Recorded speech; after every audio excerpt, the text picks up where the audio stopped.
And we are live. How's everybody doing tonight? My name is Anthony Brian Logan, and you're listening to and/or watching ABL Live. You could be almost anywhere in the whole wide world. We're almost open up. We're almost back to normal. But you're right here with me, and I most certainly appreciate y'all for that. If you like the content, if you like the channel, give me a thumbs up. Like the video, share the video, do all that good stuff. If you're listening on iTunes, Google Play, Stitcher, Spotify, Anchor, wherever you are, do whatever you can from where you're over there, whether it be 5-star rating, review, share, all that good stuff. And also, if you are a first-time subscriber, first-time viewer, go ahead, make sure you subscribe and click that bell as well. When you click that, you can get a notification anytime I'll go live or post a new video. It's a whole lot of stuff going on. I'm not really sure where to begin.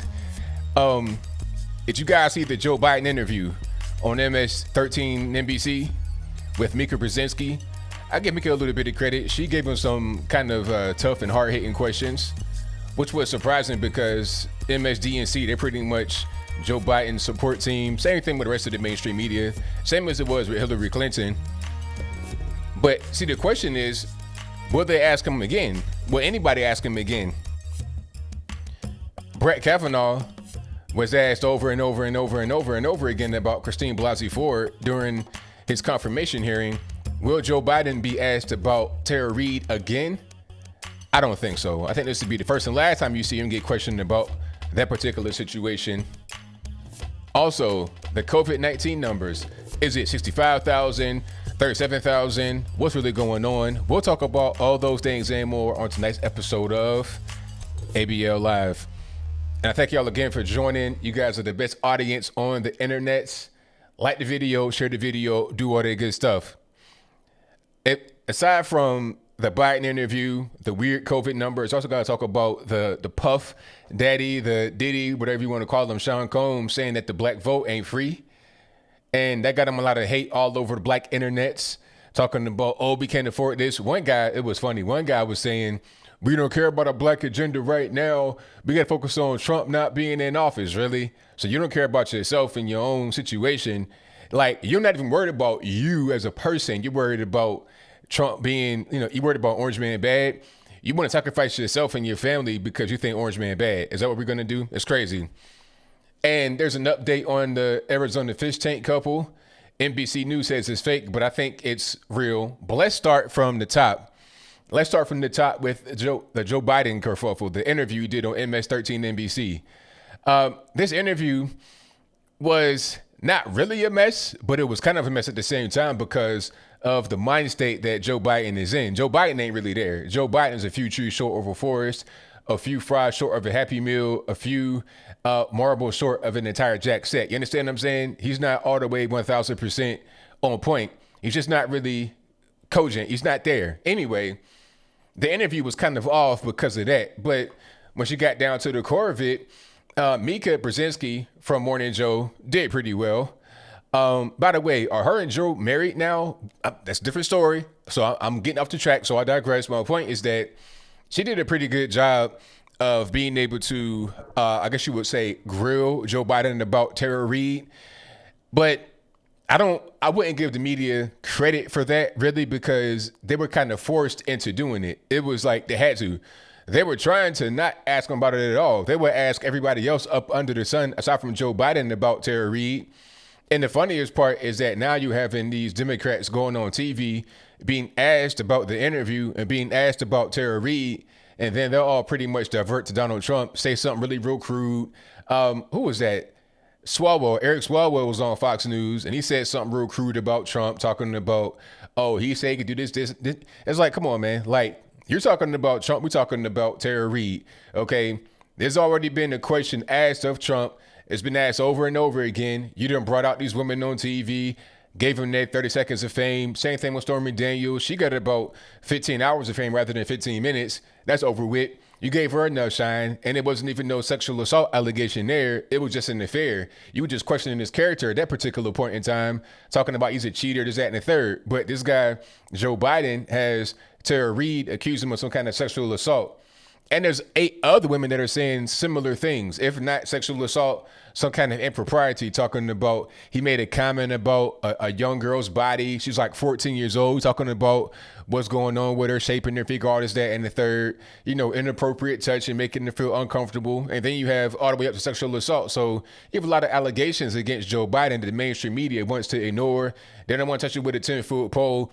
So I think the MSDNC interview was the thing that kind of got forced into, because guys like me would keep saying, hey, why do you keep ignoring this? Why do you keep not saying anything? Why is this not even really a big deal to you? Shouldn't it be? Shouldn't you be concerned about this? But apparently not. Apparently it's not really a big deal when you got Joe Biden doing a particular thing because he's on the left. If he were on the right with a fraction of the things that he's been accused of, that's all you would hear about. But with Joe Biden, it gets swept under the rug and they try to divert to other people. They try to say Brett Kavanaugh. They try to bring Brett Kavanaugh back up, although we know that was a farce. That was just pure malarkey, as Joe Biden would say. Pure malarkey. Okay, maybe Stormy Daniels had an affair, quote unquote, but what is that really? That's not sexual assault. Same thing with Christine Blasey Ford. It was not no kind of sexual assault there. He didn't even know this person. But Joe Biden, you got sexual assault allegations. So how you going to handle it? Ignore it, deny, and the media will be on the side. So although the MSDNC interview was decent, it didn't really give me a feeling of satisfaction. All that it did at the end of the day, as I thought about it, it just let me know that it had to do that. It was like, okay, we'll give him an interview, we'll be tough, and then that'll be it. And I think I'll be correct, or I'll be proven correct when I don't see any more interviews about the situation from Joe Biden himself. Maybe they'll interview other people about him, but not Joe Biden himself. They will rather interview Trump about Joe Biden than Joe Biden about Joe Biden. And that's really a shame, but it is what it is, pretty much where we are right now. Okay. Yeah, it's a whole lot going on. It's a whole lot happening. But that interview was crazy. Now, one thing I got to say about the interview was that Joe Biden is not looking any better. Okay. Some on the left may think, oh, well, he's just tired. He'll look better as the time progresses. Nah, when you're 78 years old, you're not just miraculously going to get better. You're not going to get any younger. Trump is old too, but he's not that old. Trump is old and his mental state is still there. Joe Biden is old and he's just not there anymore. Some are going to say, oh, he's a stutterer. That's nothing to do with it. He was much sharper, much more witty and stuff, even 10 years ago. But right now, 2020, you look into his eyes, it's a man that's just not really there. He's trying to hang on, but it ain't happening. And then on top of that, you got sexual assault allegation. And it's obvious at this point that the media are covering for him. The media don't want to talk about his physical appearance, how he sounds, what he's talking about. He'll be talking and lose his space in the conversation. They don't want to talk about that at all. They're totally ignoring this man that's falling apart. They're ignoring it. And the whole thing with the interview lets you know that they're ignoring it. They could have interviewed that man a million times over about Tara Reade before they actually did it. And now that they've done it, they're going to leave it alone, talking about he's already asked and answered and it's over. But with Brett Kavanaugh, with Donald Trump, and with everybody else, they want to keep going and going and going and going. Okay, you got guys in the penitentiary on the right that have done less than what Joe Biden is accused of. Matter of fact, they've been accused of doing things that Joe Biden is accused of or less.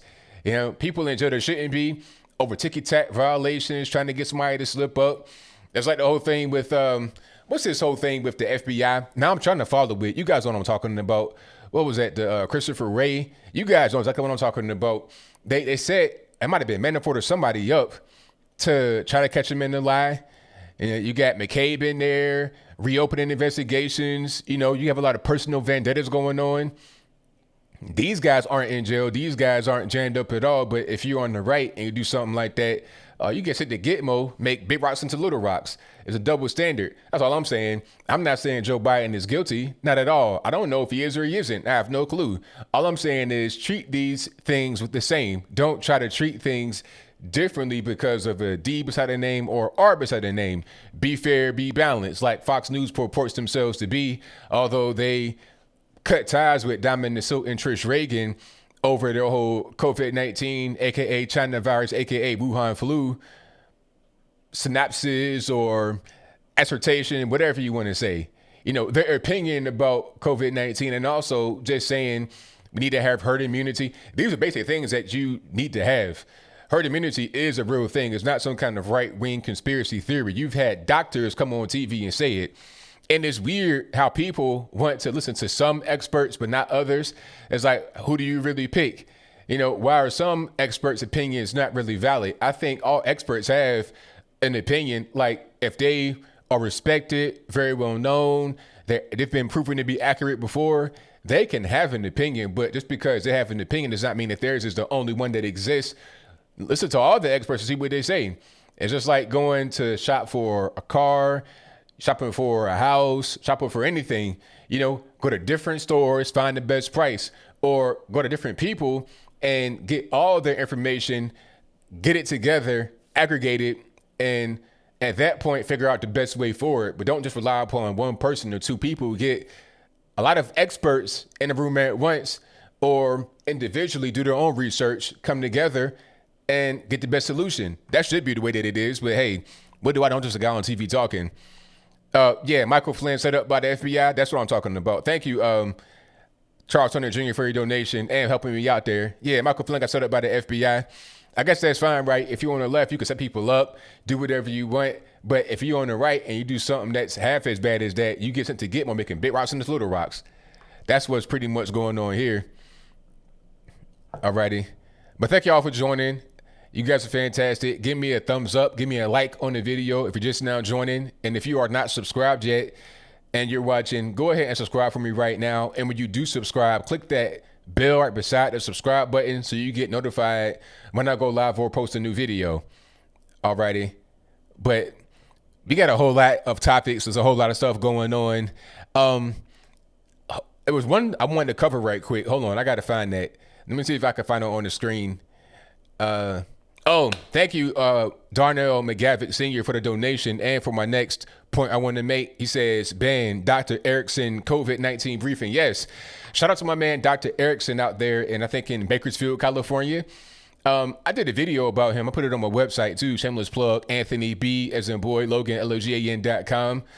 Go there right now. But anyway, I did an article about that on the site. He was just laying out facts. It was him and another doctor. These are actual doctors, not just guys that have an opinion. These are doctors in their field.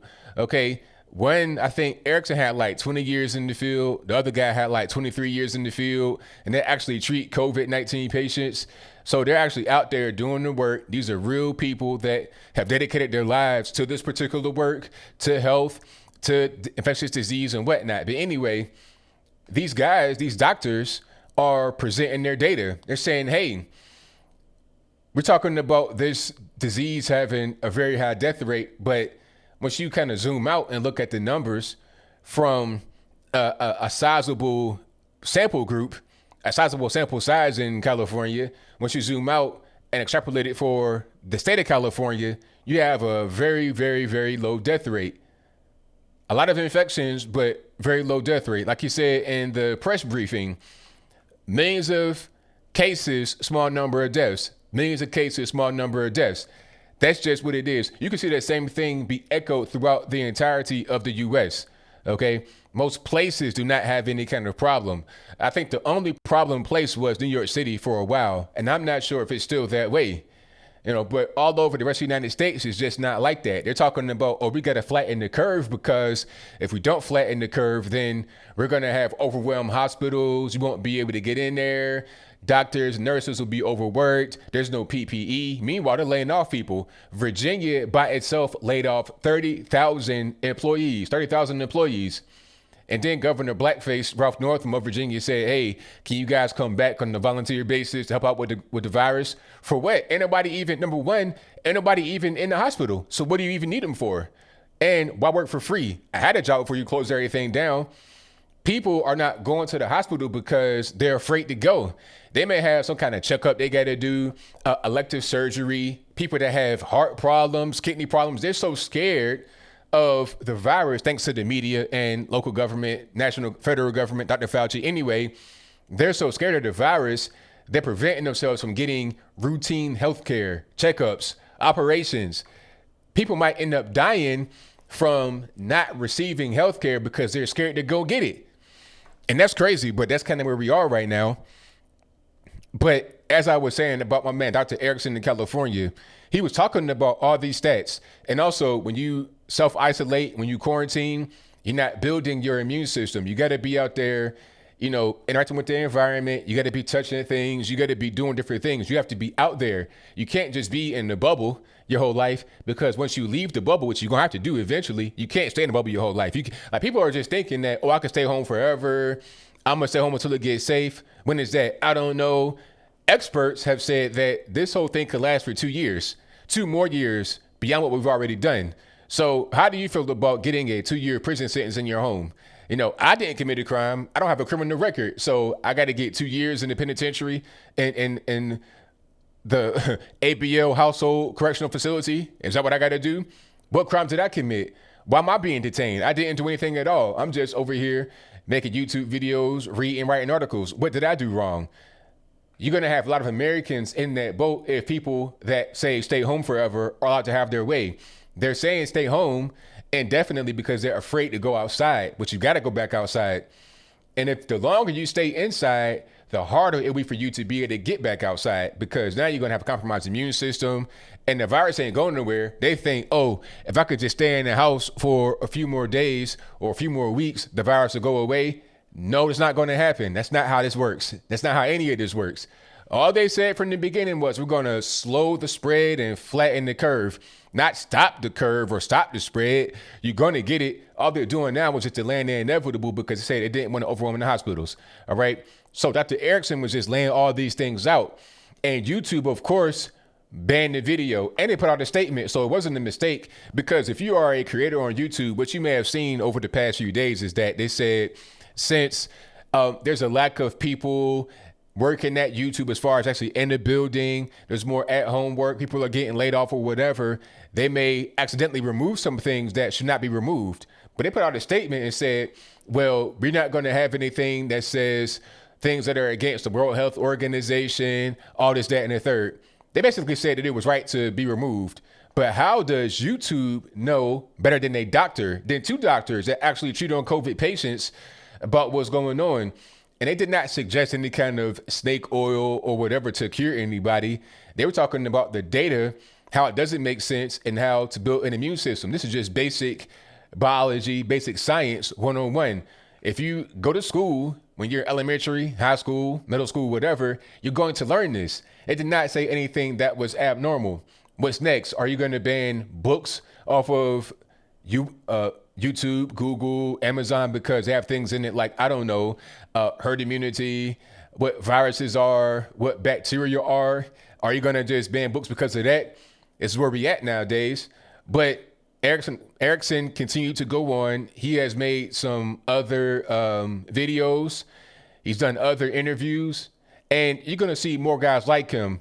Dr. Shiva had on my channel a couple of times. I'm trying to get him back on. There's a lot of guys and girls like that out there that are experts, well-credentialed, well-respected, been doing it for 30 years or more, that know what they're talking about. The Swedish professor, old school guy, super smart, Johan Gesicki, I think his name is, was saying some of the same things. So at this particular point, I want to see the experts that say that the whole stay-at-home thing is scientific. There's one thing that Dr. Erickson said: staying at home is not scientific. Other doctors said the same thing. If you are, I forget what they call it, epidemiologist. I know I'm saying that wrong, but if you actually study these statistics for a living, you would know that staying at home is not scientific because there's no data to support it. This is an experiment. There's never been this whole stay at home and quarantine thing. Not the way we're doing it right now. They want to bring up the Spanish flu. That's a whole different story. What we're doing right now is not a thing that's been done before, to just not even be able to go outside your house. That's kind of weird. So he was just saying that and got banned from YouTube, but it is what it is. Now, speaking of people that are getting banned or getting canceled, shout out to Puff Daddy, aka Diddy, for saying that the black vote is not just going to be taken for granted. You can't just take the black vote for nothing, because for years and years now, the black vote is just out there. Anybody can have it for nothing. All you got to do is be a Democrat. 90% Democratic Party. We've been voting for since the 70s. And what do we have as a result? What's the actual thing that we've gained from voting Democrat? Abortion, and killed 23 million black babies since 1973, Roe v. Wade. You got failing schools, you got failing neighborhoods. Everything is just not really doing very well. Well, you got welfare, you got WIC, EBT, TANF, food stamps, Section 8. You got all these government handouts, government programs, but it keeps you in a state of dependence. It keeps you in kind of a low state, not able to really be able to do things beyond that. So it was like, what's the point in having it? And Puff, all he did was go on Naomi Campbell's podcast. By the way, she was a fashion model back in the day. She was like Tyra Banks, all of them. She was like up there with those. But anyway, he was on her podcast and a clip got posted on Instagram, her Instagram, and he was saying that the black vote is not going to be free. You got to work for it. Now, like I said in my video, I'm not the kind of guy that says, oh, government give me everything, hand out for the government. No. But if you want my vote, then earn it. Okay? What are you going to do? What are you going to promise? What are you going to execute on? For me as a black person, for me as an American, just, what are you going to do for the whole country that will benefit us as a people? All right. You got to say that. You can't just say I'm a Democrat and I'm not Trump. That's not how that works. But a lot of these quote unquote organizations, online magazines like Degrio, which is owned by NBC, not black owned, but anyway, Madame Noir, etc. They're talking about, oh, Diddy's irresponsible. How can he say that? But you got to get Trump out of office. But then when you ask somebody that says, hey, what's wrong with Trump? Why don't you want to vote for him? They'll give you some vague things, if anything. But usually you get kind of a blank stare because they can't really say anything. They're just repeating what they've heard without having any kind of facts to back it up. So Puff is like, nah, forget all that. Let's not have this, empty conversation where we don't actually get down to the core of what's going on, earn the vote. He's not even conservative, really. He wasn't even saying vote for Trump. He coming off like, he's like more of a Tariq Nasheed or Umar Johnson, that type of guy, one of these woke folks. And I appreciate the fact that he's quote unquote woke enough to not just vote for Biden because he's there. A lot of these radio shows are talking about, oh, he doesn't know what he's talking about. He's talking crazy. Nah, he's saying the right thing. If you want my vote, I don't care if you're the president or the dog catcher. You got to be able to explain to me why you deserve it. You're not entitled to it just because I'm black and I'm a person in the United States. I don't have to be Democrat. You got to be able to explain to me why you need my vote, why you deserve my vote. Simple. Just like, hey, shout out to Hemi who says Gavin Newsom sucks. Yeah, a lot of these governors, they're terrible. Bill de Blasio, Gavin Newsom, Andrew Cuomo, Gretchen Whitmer. A lot of these individuals are garbage. Okay, so if they're running against somebody and the other person is better, then they might get my vote. Not the person that's in office of the other person. They may get my vote. Why? Because they're better. So don't attack me for voting for the other person if they're a Republican or whatever because I think they're better and because you think that I shouldn't be doing that because I'm black. Nah, I'll vote for the best person available, or like Puff said, don't vote. Now, I don't advocate for that, the whole not voting thing. I think you still should vote. But if you feel like you can't vote for anybody that is around and they don't have best interests at heart, then don't vote. But don't be bullied into voting for a guy that you don't like or a girl that you don't like because of your race or anything, for any reason. Don't be bullied. But they're trying to bully Puff. But what happens when Puff comes out and says, okay, I want everybody to vote for Trump, regardless of what your color is or whatever, and others do the same thing, it's going to get to the point where they can't control it. But you know what the real reason behind all the anger towards Puff is the black vote in general. A lot of these leftists, they don't want the black vote to go anywhere else. They depend on that vote. 90% every year, they need that vote. Every election cycle, whether it's for dog catcher, president, whatever, 90% black vote going towards the Democratic Party, and they're seeing that start to fall. They're seeing it slip. That's why they want to have these illegal aliens in here. Oh, yeah, the Illinois governor, too, Pritzker. I can't forget about Pritzker, Dusty D. Not at all. But they and the Democratic Party need that vote at 90% in every election. And if they don't get it, they're not going to be able to succeed. They take it for granted. They base things on that. So then they bring in the illegal alien. They're trying to give them voting rights. They're trying to say, hey, you can be illegal, no papers, no SSN, no real birth date, nothing, none of that stuff. But hey, here's a ballot, go vote. That's why they want to have the mail-in voting, early voting.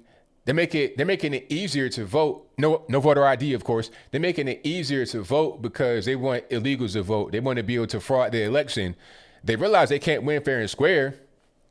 They thought Hillary Clinton had it in the bag. They thought it was a wrap, that Trump had no chance. And then Trump wins. Now it's a groundswell support for Trump that no other president or candidate has or had recently. So what are you going to do? Cheat, lie, steal, try to manipulate the vote some kind of way to make it go in your favor? What they should do is put a better candidate out there in the front. Joe Biden, that's the best you come up with, really? Joe Biden, this guy who's got one foot in the grave, that's the best option? They need to pick better candidates and have them out in the public eye for a long time so they get popular. People know they ought to get familiar with them. But the way they got it right now is not going to work out too well, not at all. Thank you, Retro Science, says you vote for me. I appreciate it. You know, if I was out to run, I count on your vote for sure. But yeah, all the mail-in voting, all that good stuff is just a way for people to cheat, for the Democratic Party to cheat specifically, because they know they can't win any other way other than cheating or cooking the books or whatever they're doing, whatever they want to call it nowadays, you know, stealing the election. And speaking of people that are not good in office, bad leaders, bad presidents or whatever, Justin Trudeau. Now, this guy, I did an article about that in a video about him banning all these assault weapons. 1,500 different styles and makes of quote unquote assault weapons. What is that anyway? What is an assault weapon? I'm not really sure, because if I beat you in the head with a cell phone, that is an assault weapon. It's a weapon and I assaulted you. Therefore, assault weapon. Basically, anything that has 223 or 556 chamber, that's going to be your assault weapon. Any kind of scary looking rifle, Dang Defense, DDM4, things like that. Anything like that has pretty much been banned in Canada. And he said he did this because we can't have any more mass shooting tragedies. We can't, have any more families grieving, all this, that, and the third. Now, the issue with that is that he's referring to the Nova Scotia mass shooting incident. The problem with that shooting is that it was not just a shooting. Half of the deaths almost came from fires, because this is what was going on. The guy had, number one, illegal weapons. He did not have a license for his weapons. So you're talking about gun control and gun laws. How would that have stopped this guy that had his guns illegally? It wouldn't have. All you're going to do is make those that were his victims be more vulnerable because they don't have guns to protect themselves. Okay, this guy got all kind of guns, all kind of, equipment to kill you. Meanwhile, you over here with a shotgun with short range. It just, you're going to be at a disadvantage. But anyway, this guy not only was shooting people and killing them, but he was also burning houses up. 9 of the 22 people died in the fires that he set. So what are we going to do? We're going to ban sticks and stones because they could start fire? Are we going to ban gasoline? Are we going to ban matches? Are we going to ban Zippo lighters? Are we going to ban anything that could start a fire? Are we going to ban paper because it could burn up? Are we going to burn are we going to burn wooden houses? Are we going to ban anything that could burn up? Because almost half of the victims died in fires that he set. Like, he was burning their houses up while they were in it, and they died from the fire, from smoke inhalation or whatever, burns or whatever the case may be. Okay. He didn't mention that. He mentioned the quote unquote assault weapons. And he did it right now, in my humble opinion, because people are soft. They're scared. So it's easy to go ahead and do it. It's like what's happening right now in the States. People are kind of soft. They're scared. So, all right, I'm going to close everything down for 3 months. You can't leave till June 10th. People have been in their homes for weeks. I saw Tom Green, remember him from back in the day, MTV? Tom Green went on Joe Rogan's podcast and said, I've not been outside in 5 weeks. It's like, what? I mean, not at all. Not even to get food, nothing. He had having everything delivered. And he was so scared, he would have things delivered, leave it in the room for 3 days so the virus would die. Then he would go in there and get whatever's in the bag. So if he got Chipotle, that ain't going to be super cold, not very good microwaved. But anyway, that's what he was, because he's scared. There's a lot of people like that do not want to leave their house. They're wearing masks when they don't have to. If you have to, I understand. But people just wearing their masks, got their nose out because you can't breathe in the mask. One lady had her mask on, and couldn't breathe because, it's blocking your airway. Your mouth and your nose are covered. It's blocking your airway, right? She couldn't breathe in the mask. She passed out because no oxygen, crashed her car and died. So what are we doing? She would have been just fine not wearing the mask. Okay, because if you do catch the virus, you're not gonna die usually. It's a slim chance of dying. Okay, it's about as deadly as the flu, is what we're finding out now for all the data that Dr. Erickson and others have been able to present. All right.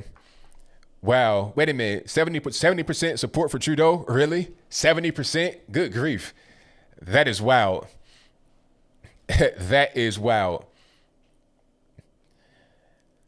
Yeah, but that kind of thing is ridiculous. Like I said about Tom Green, 5 weeks in this house, didn't leave out. I wish I would.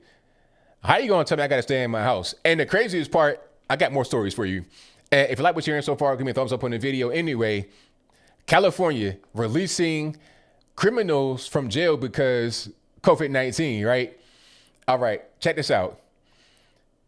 One guy was a sex offender. Out of a few sex offenders, he gets released because COVID-19. What does he do? He goes to the PO and exposes himself right in front of her in the office, whips it out, exposes himself right there. This guy obviously does not belong out in society. He wants to be locked up. He needs to be locked up. But you want to set him free, right? Because, I don't know, we trying to do this whole thing of no bail. Bail is illegal. Bail is just bad. I don't know what you're really doing. But he did not need to be out. He needed to be in jail. A sex offender whipping this thing out to the PO. Now, if you do something like that, come on. Like, that's crazy. One guy got out and killed somebody the next day. What are we doing? Meanwhile, 2 women in Texas got locked up or arrested, cited, whatever, for doing hair in their house by an undercover cop. So let me get this straight. Okay, sex offenders will get let out of jail.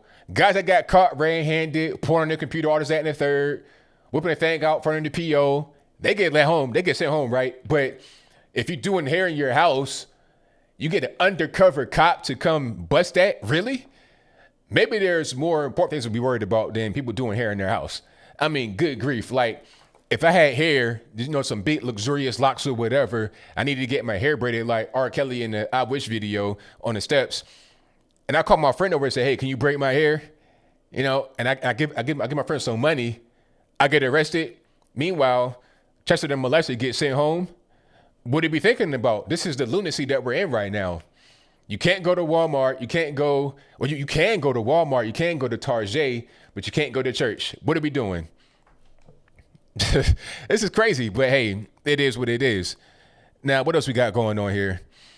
It's a whole lot happening. I don't even know where to begin. Oh, yeah. Now, the fish tank couple. Remember the fish tank couple in Arizona? I thought they were morons. These guys took the fish tank cleaner. Well, back up a little bit here. Now, the virus is going on. People are saying that, oh, well, I'm scared. I'm trying to get some kind of cure, whatever. This lady she said that she saw Trump on TV talking about hydroxychloroquine. Now, she said that her and her husband saw chloroquine phosphate, which is not hydroxychloroquine. What she saw was fish tank cleaner. But she saw it and was like, hey, is that the drug right there Trump was talking about? And according to her, they said, yeah. She took 4 teaspoons of it, put it into some Mountain Dew or whatever kind of soda she had, switched it around, and then drank that, allegedly. The husband is dead. She's in the ICU. When she was in the ICU, she said, hey, Trump said this drug was fine. My husband is dead. I'm hurt. Don't listen to him. He's talking about all this, that, and the third. But now, allegedly, she's being investigated for murder. Okay, because there was a previous domestic violence incident in which she was the perpetrator. She was the culprit. She was abusing him physically. Okay, that's facts. That's been proven. Also, she allegedly donated to an anti-Trump PAC talking about being pro-science because the PAC were against Trump's COVID-19 response, allegedly, from what I've been reading. Now, if this is true, why would she trust Trump with her life? Okay, why would she watch Trump, hear him say a drug, and then take it? If she does not like Trump, and if his response to the virus was wrong enough to her to donate to an anti-Trump PAC, a quote-unquote pro-science PAC, she is a prolific, the word they use in the article, prolific Democratic donor. So why would she trust Trump with her life? It doesn't make any sense. Not at all. Okay? She probably killed her husband and then made it seem like it's Trump's fault. So you killed two birds with one stone, pardon the pun. You found a way to kill your husband who you already done beat up before, according to records, and you get to try to attack Trump and make it be like he's responsible for your husband's death. Now, as a result of what she did, others may have died because, remember, Gretchen Whitmer was trying to ban hydroxychloroquine in Michigan after that. She was trying to ban it after that. And Karen Whitsitt almost died because she was not able to get access to the drug because of what Gretchen Whitmer did, trying to stop it from being circulated in Michigan. Remember that. So her TDS may have caused people their lives. That's where we're at nowadays, though. It's crazy. So, and you know what? I didn't even, when I did the video at first, when I first saw the story, I didn't think, I ain't put two and two together like she probably killed him. I didn't even think that. But you guys in the comments knew what was going on. She was like, yep, she killed him. You guys got it right away. And it kind of clicked after a while. And then I saw the update. I'm like, oh, okay, I get it. She did not try. She killed her husband and then tried to blame Trump and then tried to play the victim, which is crazy because, like I said, she was abusing him already. That's been facts. That happened before she allegedly killed him. But yeah, lock her up ASAP. Put her in the penitentiary. Now, I saw an article that said that it was untrue from NBC, but I'm not sure if I believe that. I think that she most certainly did something wrong here, for sure, because she didn't die. And then right when she got in the hospital, she's talking about, oh, well, blame Trump, Trump's fault, all this, that, and the third. Really? Is that what you're in the hospital? You should be like, okay, my husband, I'm worried about him. Nah, it's all about Trump and what he did. TDS, Orange Man bad. It's so bad, you kill your husband, don't even really care. Ain't no compassion for your husband. You ain't worried about him dead. You worried about trying to hate on Trump. What are we doing? But it is what it is. Yeah, a 2-for-1 all day, RL. 2-for-1. You can hate Trump and kill your husband. 2-for-1 deal. Alrighty, but what else we got going? It's a whole lot of stuff happening. And thank y'all for joining. I definitely appreciate it. If you like what you're hearing so far, give me a thumbs up, like the video, share the video, do all that good stuff. Let me see. Did I get everything? Oh, the protests across the nation.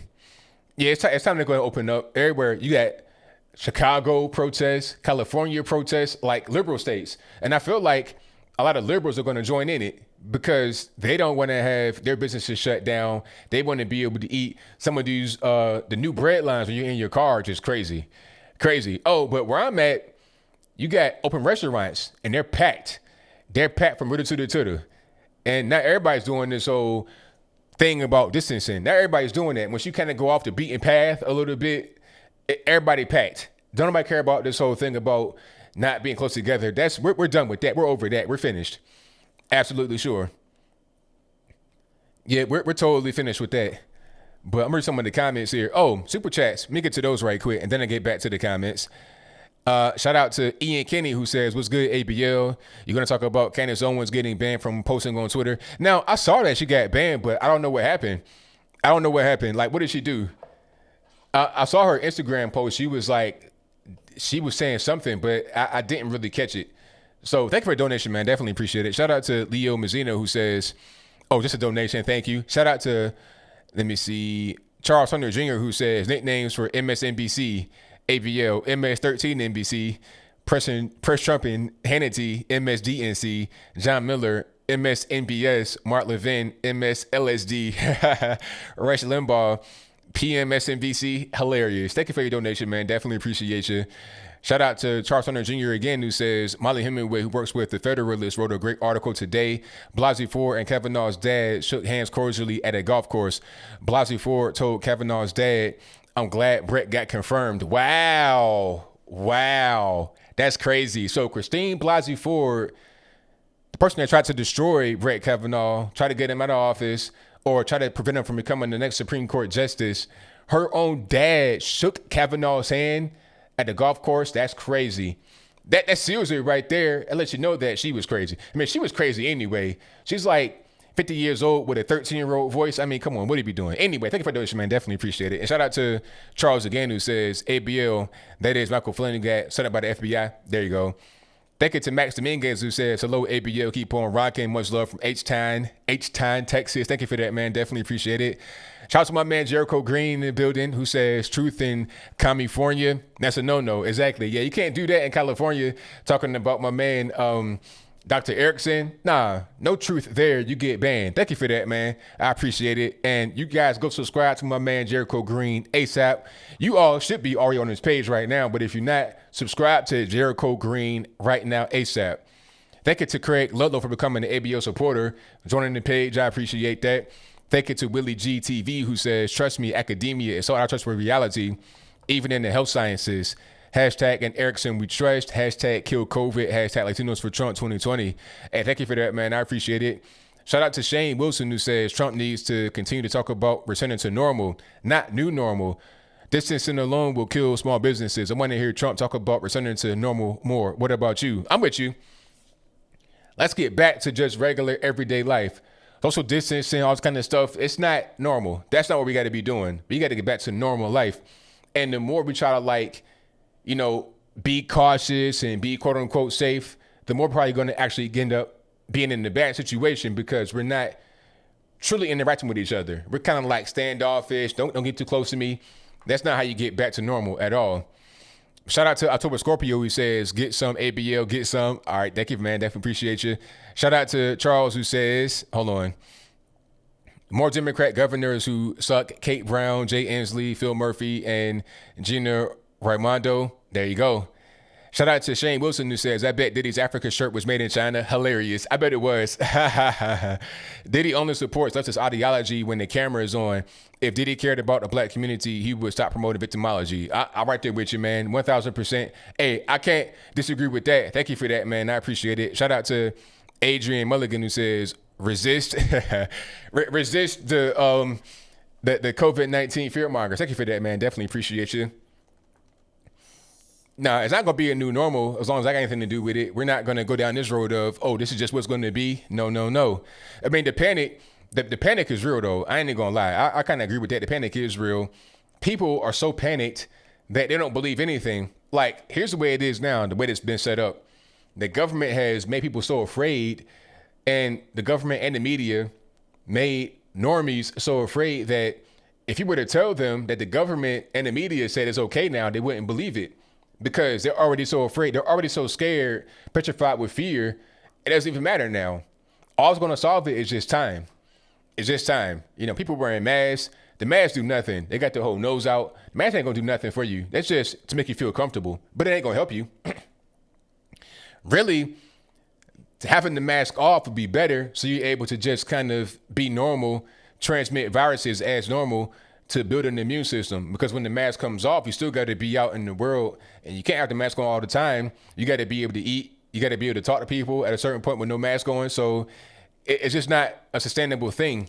We need to get back to normal. Matter of fact, it's weird that YouTube took off the video of Dr. Erickson talking some real stuff about the numbers and whatnot and herd immunity, because the WHO, who YouTube says we got to listen to, we got to just obey the WHO. They came out and said that we should follow Sweden's model going forward. Yes, they did. Matter of fact, I'm gonna put it up and see if I can find it on the internet somewhere. We should look at Sweden's model. Sweden is doing the right thing, all this, that, and the third. Because they understand that we can't be locked up in our houses forever. That's just not what it is. Okay. Matter of fact, let me put this up right here. I got it. There's a perception out there that... Okay, let's not play the audio. Let's just show you the headline. And any day now, there we go. So here it is. It says, if you can't see, WHO lauds lockdown ignoring Sweden as a, quote, model for countries going forward. This is on New York Post. It's right there on my screen. Okay, you can look it up right now. You can look up Sweden, WHO, and it'll show you all kind of articles, different sources right here. So what are we doing? So if I say herd immunity is a good thing and Sweden is the right way to go, then am I going to get blocked? Will I get banned? Because Susan Wojcicki said that WHO is the authority. Listen to what they say. So if I quote them and what they say about herd immunity, then I should be fine, right? It shouldn't be no problem, right? But Diamond and Silk say that and they get kicked off of Fox News. Same thing with Trish Reagan. They can't say that on TV, but the WHO says it. So what are we doing? I feel like in an effort to try and control information, you're going to block important information. So stop trying to control information. Stop trying to be like the police of what should be and what shouldn't be. Because you can't, at the end of the day, a lot of the best ideas come from, the private sector rather than just the government or some kind of one world organization. This thing that is going on here, this, in my humble opinion, came from the private sector, from the WHO, because they're looking at those people, those doctors who are studying this and gaining knowledge from that. See, they're looking at what's happening. Some of them might do that. Not everybody. Tedros and whatnot, they're corrupt, of course. They're in the pocket of China. But even the WHO knows that you can't just keep doing this going forward. China don't want to do it. The U.S. don't want to do it. Nobody wants to do it. It doesn't work. It's ineffective. People are starting really against WHO. They're losing money. They're getting defunded behind this. So it's time to get back to normal and back on track for sure. Yeah, but Fox News, speaking about Fox News, I understand Southeast Dusty. Fox News is kind of but it's a lot of new news outlets coming up. Like I said before, you got Next News Network, One American News, OAN. There's a lot of other news networks coming up. You got just independent people like myself, putting out news information. You got a lot of good online sites you can go to. Patriot Post, my website, anthonyblogan.com. There's a lot of good sites out there to get news, and you're not totally dependent upon Fox News. Fox News is just convenient because it's right there on your TV. You could be in the auto body shop watching it. It's convenient and it's easy, kind of like CNN. And unfortunately, they're becoming like CNN in more ways than one. Rather than just having a big rate of viewership like CNN had back in the day, they're also going to go down the road of being more liberal. Rupert Murdoch's sons running the ship, Paul Ryan running the ship. That's not really a good look for you, not at all. Yeah, Tucker's good sometimes. Tucker kind of, I don't know, he kind of is different, but he's good for the most part. Sean Hannity's always good. I like Harris Faulkner midday. She's good. But aside from that, I'm not really feeling it. And what I don't like are all the commercials. Oh, the commercials are killing me. Like, I'm glad I have YouTube Red, so I don't see any ads on YouTube. I'm glad that I don't really watch a lot of TV because all these commercials, stay at home, social distancing. Oh my, if I see one more commercial with some sad, 3:00 in the morning, you seeing the dog crying, music. If I hear one more commercial like that, I'm throwing my flip-flop through the television, straight up. I don't want to hear that no more. I'm done. There's a pool of ads that's all about staying home and people on webcams with bad audio. I don't want to see that no more. I'm trying to say, hey, let's go out tonight. Let's have a party. Let's do something like that. How about that? Happy stuff. That's saying get back to normal, not let's just stay here forever. That's programming as well from the advertising agents. That's a different story. I'll move on. All right. Shout out to Nippon, who says, the moment Sweden decided not to go on a lockdown, and let's stop associating them with coincidence. Yeah. Okay, I'm with you on that. So as soon as they said no lockdown, all of a sudden it became like they were not mentioned anymore, because when the left talk about, utopias in Europe and whatnot, they say, oh, Sweden and Denmark, it's beautiful there. They have socialism. They talk about them all the time. Let's adopt Sweden's model. But then when they do a thing like, I don't know, not lock down the whole country and let things just go, all they did is what I said we should do from the beginning, which is give me information. That's all I got to do. That's all I need is information. If you know of ways to prevent the virus from taking over and hurting me or whatever, tell me that. Tell me that I can wear a mask, I can wash my hands, I can do whatever I want. Tell me that I can do that, but I don't have to if I don't want to. All right. And people will generally do what makes them feel safe on their own. They're not going to be forced into doing it like what's happening right here, where you can't even do hair in somebody's basement without getting locked up by an undercover agent. That's going too far. All they got to do is say, hey, we suggest you don't have big groups. That's fine. You can suggest that. I don't have to follow it, but I can follow it if I want to. All right.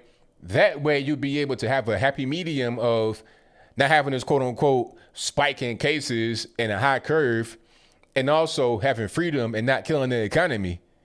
Simple. I mean, I guess hindsight 2020, but we should have done that from the beginning. That's what I was saying. Give us more freedom, not this whole thing of tyranny. Then they're trying to say, like in Virginia, you got to have a lockdown until June 10th. June 10th? It's 81 degrees right now. It's hot. Like, the virus is not going to have a good chance of making it right now. So what are we even doing? This is so silly. But it is what it is. Yes, Black T, Dr. ABL does go back to normal. I mean, it ain't just me saying it. There are other doctors saying the same thing. Dr. Erickson, Dr. Shiva. Now, I can give you doctors. No, the thing about it is that people don't want to hear information from actual doctors that do it. They want to hear it from those that they agree with. So if I say Dr. Erickson, been in medicine for 20 years, treats COVID patients and says that we should kind of go back to work and do regular things, then he's wrong. He's a Trump supporter. He's a quack or whatever, just because he disagrees with you. He's a doctor, but you know more than him.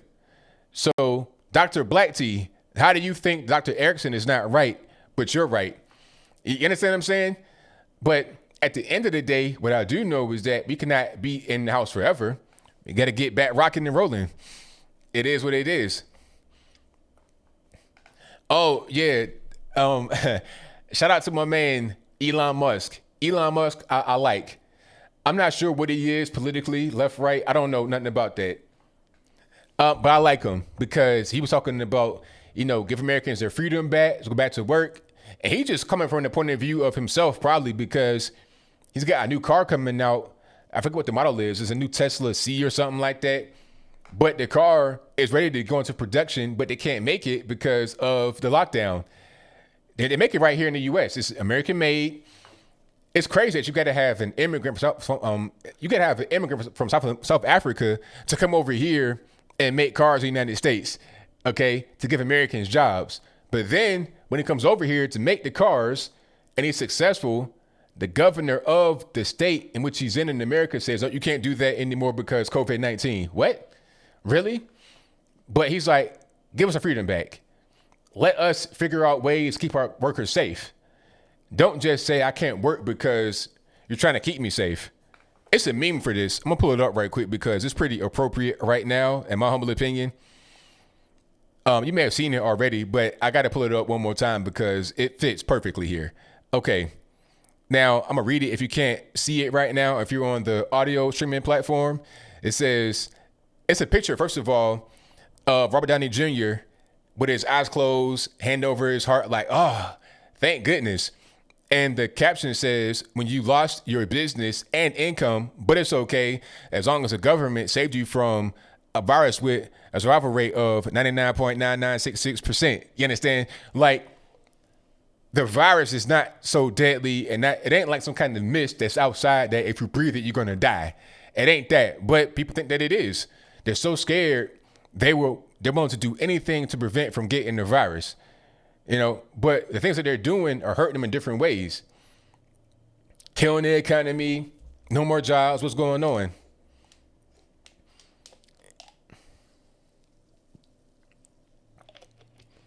Yeah, the supply chain. It's a lot of supply chains breaking in automotive, the food supply chain. That's a serious thing. I called that 2 weeks ago about the food supply chain breaking. Okay, you can't produce pork, chicken, beef. How are you going to eat? It's funny, people talking about, oh, I'm going to boycott Tyson Chicken because they said they're going to go back to work. Okay, are you going to boycott Chick-fil-A? Are you going to boycott Burger King? Are you going to boycott McDonald's? Where are they getting their food from? You think Tyson Chicken only sells to you in the store, like in the little packets in the grocery store? You think that's all they do? These companies sell to big fast food chains, small restaurants, all that good stuff. You don't know because you go to the restaurant, order your food, it's on your plate already done for you. You have no idea where the food came from, how it was made or nothing. all you're gonna do is eat it, leave a tip, go about your day. That's it. But you don't know where it comes from. The food supply chain is very precious and very delicate right now because of all the shutdowns and the closures. And when you go to the store and you don't see beef on the shelf, you can be like, what happened? Or it's like a limited supply. You're going to have rations at a certain point. Same thing with toilet paper, paper towels. It's the same thing going on with that. And that's still going on right now. Go to Walmart right now. You're going to see empty shelves of paper products because of the run on it. It'll be a similar thing with meat, that you can't get everything that you want because you got a lot of these processing plants closed, and the animals don't have anywhere to go. The farms will raise pigs, chicken, cow, whatever. Then they got to send it to a plant to get processed, to get, chopped up, quartered, bone, deboned, or whatever. And then it leaves from there, it goes to you. Okay? Wrapped up, nice little sticker on it, price, whatever. That's nice and pretty for you. That's called a processing plant. But it can't get to that point if they're closed. You see what I'm saying? So the chain is breaking. It can't go from the farm to the plant to the store to you. Because the plant, that's broken. You can't have the plant open. The farms are pretty much good for the most part, but the plant is broken. So the farms got animals with nowhere to go. They end up getting euthanized and killed, burned up or whatever, because they can't go to the plant to get broken up. Like what they're doing right now is like bypassing the plants, or bypassing the middleman, and they're giving you just food on the side of the road. Because what else can they do? Either they do that or they have no food at all being given to anybody. They just let it rot in the farm.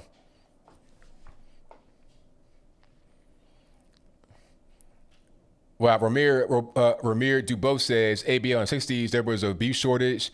Supermarket sold horse meat. Wow.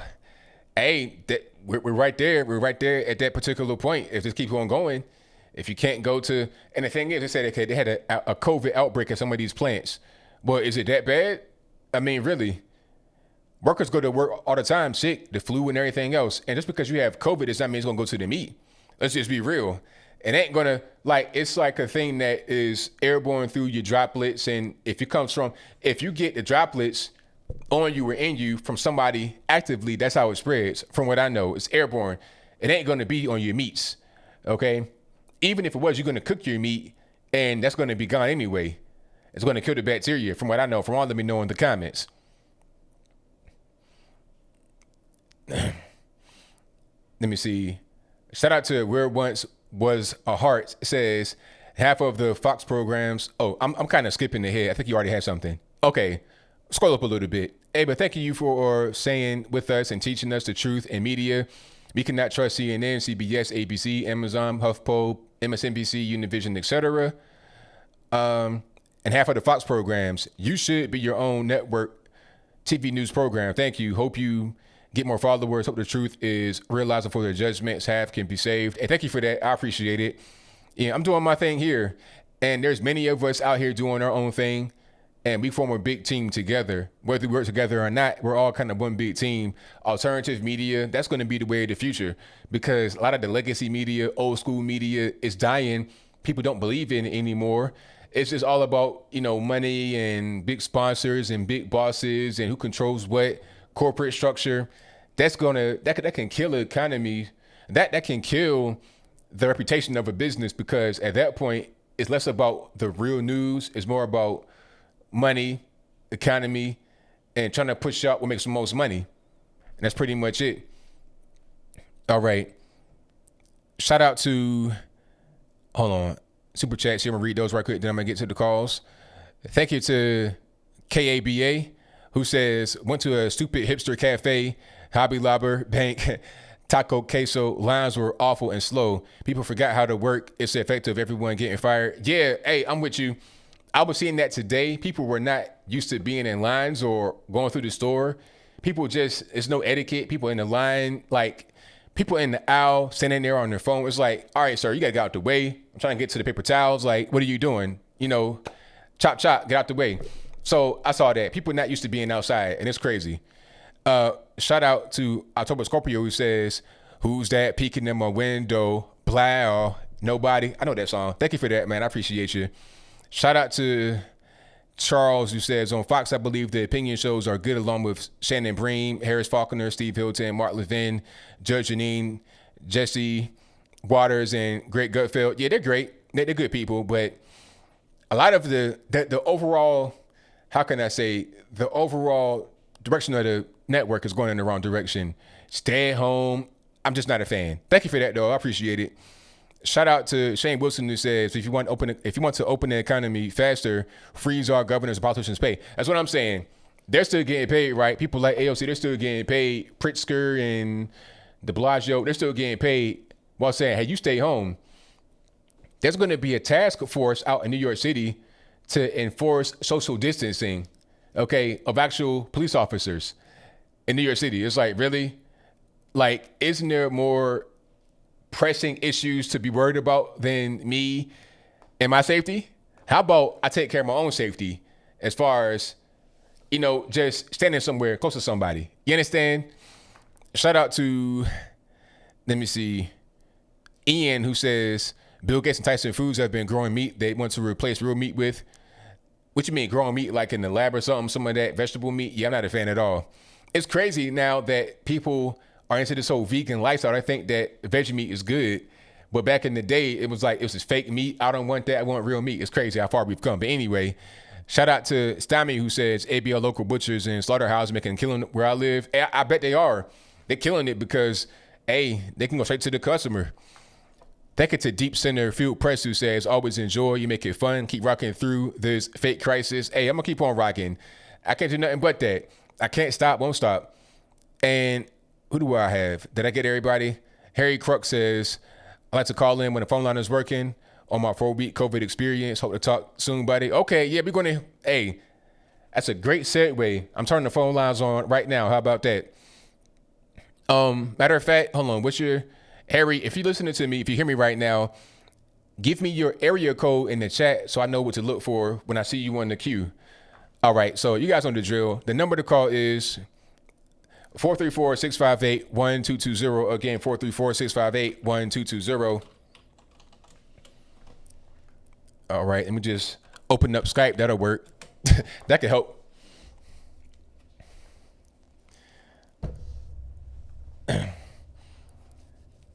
Oh, hold on. 2019 said that's a selfish outlook on the worldwide pandemic and a society where people cannot afford to go to the hospital. How can you pressure them to put themselves at risk? What do you mean? I don't understand what you mean. Pressure who? If you don't want to go to work, that's fine. You stay home. That's all I'm saying. Like, all I'm saying is choice. You do, like, don't force me to stay home or go to work. If I don't want to work, that's fine. But I cannot say that I have to be supported by the government at all because of my choice. That's my choice if I want to stay safe. Thank you. Yeah, if I want to be safe, that's my choice. Or whatever safe is, whatever safe means. If I want to stay in my house and not leave, that's my choice. If I want to go out and work, go party, do whatever I want, that's my choice. Give me freedom to pick what I want and have that be that. It ain't nothing else to it. All right, so Harry, go ahead and call in. I'm gonna try to get you on right now. All right, the number to call is 434-658-1220. It should be in the description box. It's also right here and ticker at a certain point when it goes by. Exactly. Don't believe the hype. Stay your scared self home. Yeah, just give me the choice. That's all I want. Give me my choice to stay home or not. That's it. That's all I want. I don't want nothing else.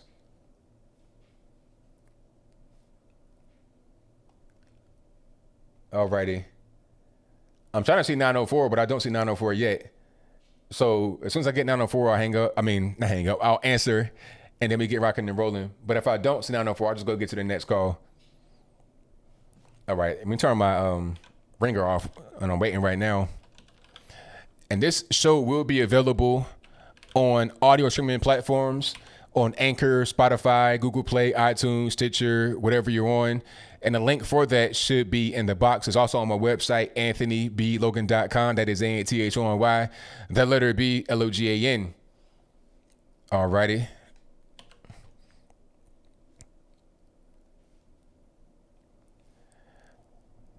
Nippin, what's happening? Not much other than the fact that I'm still under house arrest, basically. So is there a date that you're going to be off? Have they set a date for the thing to be lifted? They're going to review it on the 7th of May, but I'm not holding my breath. Yeah, that's crazy. So they're not even saying, okay, we're going to be off. We're going to be back. They said, well, hey, I don't know. Maybe we'll be off. Maybe we're not. So yeah, fish tank couple. I mean, how sick is that? Yeah, I mean, have you seen the update? Yeah, didn't they like sacrifice a fish or something? No, that's not what happened. Okay, but yeah, P. Diddy effectively offending everyone on the left, despite the fact that he doesn't actually support Trump. Yeah. I mean, all he was saying is just like, if you want the black vote, if you want my vote, then earn it. That's not wrong to say. Exactly. Anybody that you vote for, it don't matter if you're black, white, Puerto Rican, candy stripe, everybody should earn your vote. It shouldn't just be automatic. It's because, okay, I'm black, I got to vote for you. No, that's not how that works. Earn my vote, and then I vote for you. If not, then I can't help you. Exactly. Yeah, basically, now the left is turning I don't think he's a Trump supporter, but I don't know whether he is or not. I could be wrong. But yeah, now even people who don't support Trump on the left are being thrown to the sharks. Well, yeah, I mean, it's crazy, but that's how it is. That's where we live in now. And yeah, the obscene, ludicrous, inflated COVID-19 numbers. I'm not buying into it, to be honest with you. You said what now? The numbers, they just don't add up. They don't add up. They don't add up. And then, first of all, Dr. Burks came on TV and said that any death that has COVID-19 in it will be counted as a COVID-19 death. It's like, okay, then, what's the point if you're talking about this whole thing being a killer? Because you could die from a heart attack, heart disease, kidney failure, or whatever that's not related to the virus, and then it's counted as a COVID-19 death. It doesn't make any sense at all. So, Yeah. the whole thing is just crazy. And then you have the CDC coming out talking about, it's like 37,000 or whatever, not 65,000. And the flu deaths are way down. It's just, things doesn't really add up too much, but that's pretty much where we are nowadays with the left. With all the fear mongering and stuff like that, you got to have very high numbers and make people afraid and then take the rights away. I'm not a fan. That's exactly what I think they're doing over here. I mean, today we recorded 621 deaths. That was actually a decline from like 2 weeks ago. But I'm not buying into it because they could be adding the deaths. Like, say if you die from a heart attack, but you're in a COVID-19 area, they could just add COVID-19 to your death certificate just to inflate the numbers. Yeah, exactly. That's what's going on. And then also there's financial incentives behind it, because if you get counted as a COVID-19 death and you get the ventilator, that's like $39,000 that the hospital gets. So there's money behind it. There's a lot of different political things behind it. It's a whole lot behind it rather than just trying to treat the patient for whatever they have. So yeah, that's very, very weird. And now Joe Biden on an MSNBC interview with Tara Reade. No, that was about Tara Reade. Yeah. Did you see it? No, but I heard it was controversial. Yeah, because Joe Biden got accused of sexually assaulting Tara Reade back in the day. So he was on MSDNC, and Mika Brzezinski was interviewing him, and she was asking him about the situation because he hadn't been asked before. This has been going on for a long time, for some weeks, maybe even months, and he's not been asked one question about it. Unlike Brett Kavanaugh, they asked him pretty much any chance they got to ask him about Christine Blasey Ford. But this is the first time they asked Biden about a situation at all. And it was just kind of weird. He was talking about, oh, well, look at my records. You're not going to find it. It was a mess. This is what the left is all about these days. They just zip it when it comes to their own cases, but then they just pounce on you like a ton of bricks if it's someone like Brett Kavanaugh, who is not guilty. Christine Ford lied. Yeah, she did lie, and then when she lied, after she, was able to successfully, damage the reputation, she took some money. I think it might have been the book deal, and she vanished. Never seen her again. And then he got elected anyway. He got nominated. He still got confirmed to be the next Supreme Court justice. So it didn't even work. She tried, but it didn't work. And then what happens is people that actually have been victims are kind of offended because people are going to be less likely to believe them. If they come out and say, okay, I've been assaulted by somebody, they may kind of get second guessed or not really believed because people may use that to try and hurt somebody. You see what I'm saying? So people that really have issues are suffering as a result of people like her lying. Well, this is one thing the government can't. The government can't keep me under house arrest forever. I'm not having that. I hear you. And yeah, notice how the left has completely stopped talking about Sweden. Like, the moment they decided not to go into lockdown, the left just stopped associating with them. Why? Because they just do it when they feel like it. Like, oh, we just do it because, they're following. Yeah, because normally they would say, Sweden is a model because they have socialism, even though they don't. They'll say, oh, they're socialists and everything's good. Everybody lives great over there. It's excellent. I want to move to Sweden. But then when they say, okay, let's not lock down. Let's do, let's have everybody be free and do what they want. We'll give them guidelines they can follow if they want to, and they can just make their own decision. Now it's like, oh no, we don't want to support Sweden. Sweden, they're wrong. They're incorrect. Nah, they're right to do what they did because this whole thing about flattening the curve is silly because all it means is that we're going to just prolong the inevitable. People are going to get the virus. You're just making it be delayed a little bit. That's all. Look, and in my opinion, more people are likely to die under house arrest from all the stress they caused, from mental torture. Yeah, for sure, because I mean, that's a real thing. People and their mental health, that's a really serious issue. And if that is going to be heightened right now, that's going to be bigger. Like, I think Trump said it best, the cure cannot be worse than the disease. You can't be trying to put people in their houses, lock them away forever, and have that be a way to fight the virus. But there are other things happening as a result of the house arrest. You got people being depressed, building anxiety, they lost their job, no income. That's worse than the virus. Yeah, precisely. And yeah, Sweden, and if the left think that Sweden is this, utopia that everyone can do, go to Malmo and see how much of a hellhole it is. Have you heard of that place? Yeah, I have. Yeah, it's a lot of the quote unquote refugee crisis up there. There's a whole lot of stuff going on. They got bombings and knifings, all kind of stuff. So it's crazy. And I've heard a lot of people say that, I think it was a Pakistani couple.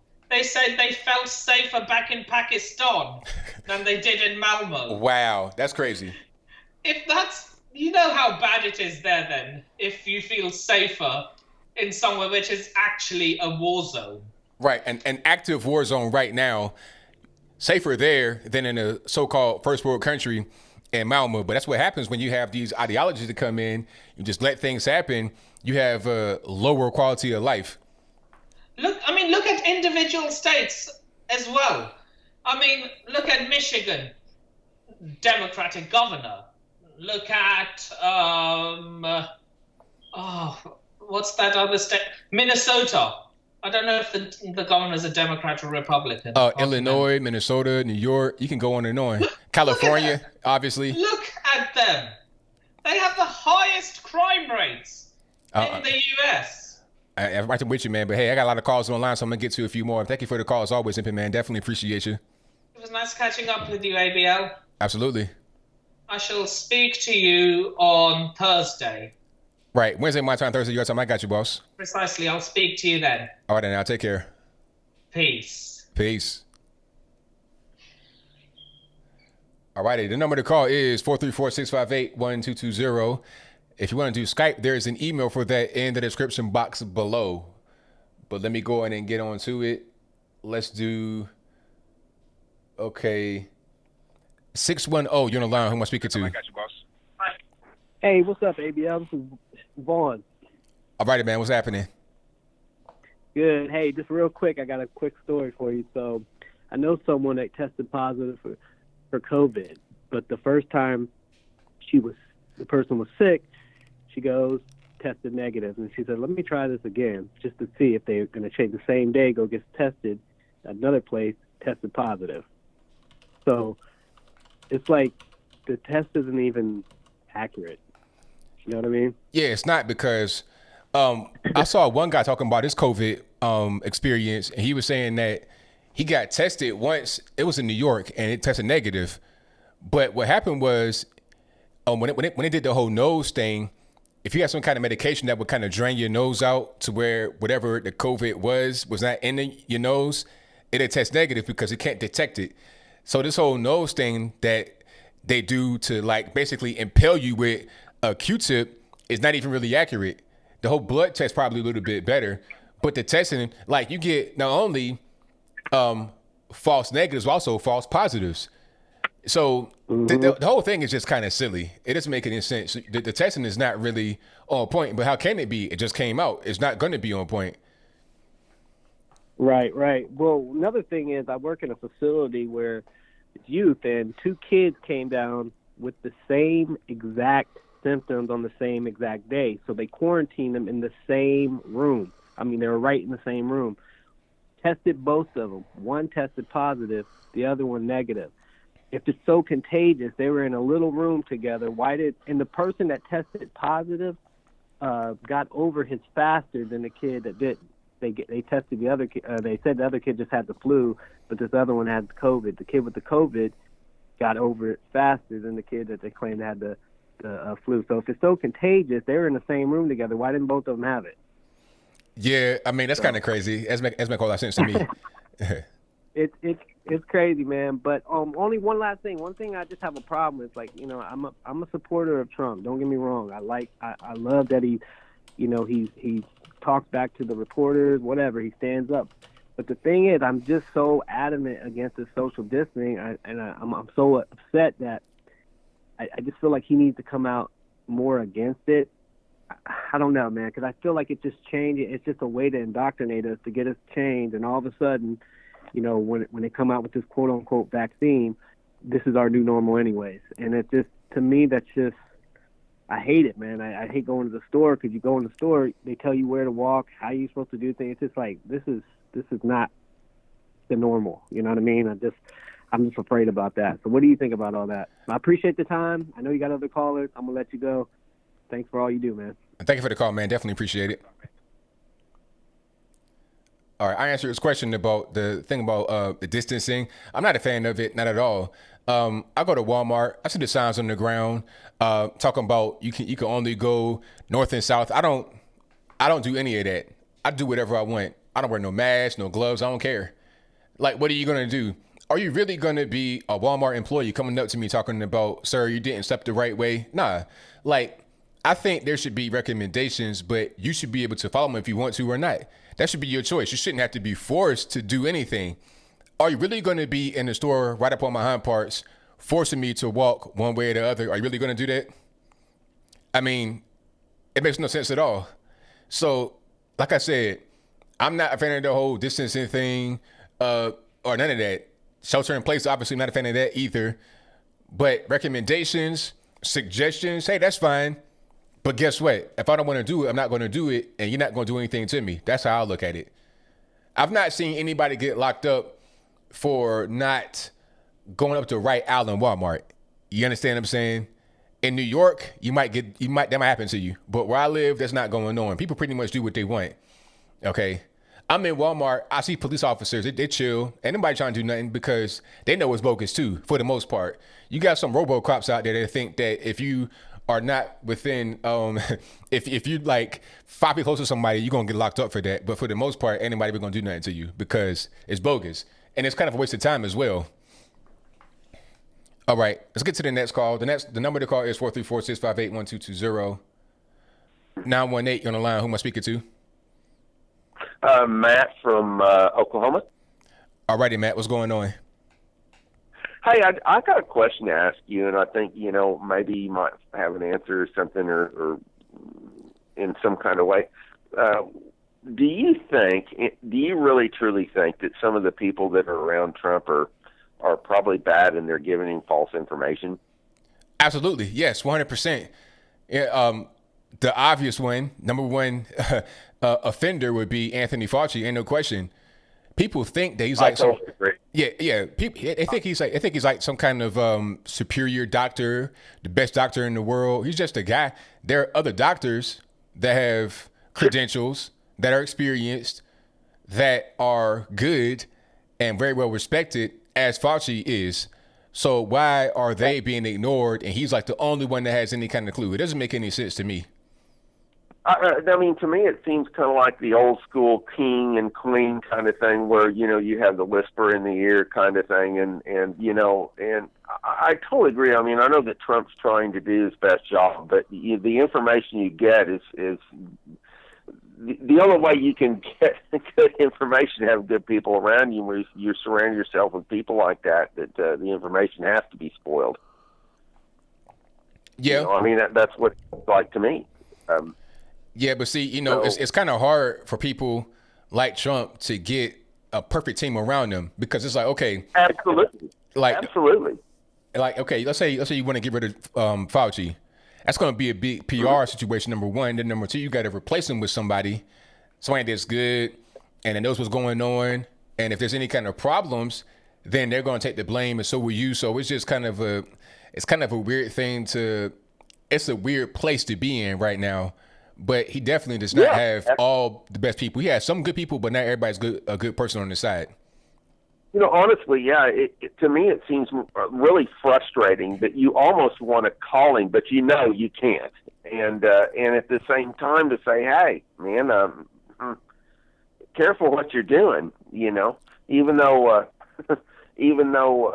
you can't do that, it still is kind of a frustrating thing to think that. My feeling is exactly like yours, that people around him that are that way. I mean, they are conning people for whatever reason they may have, Fauci or whoever.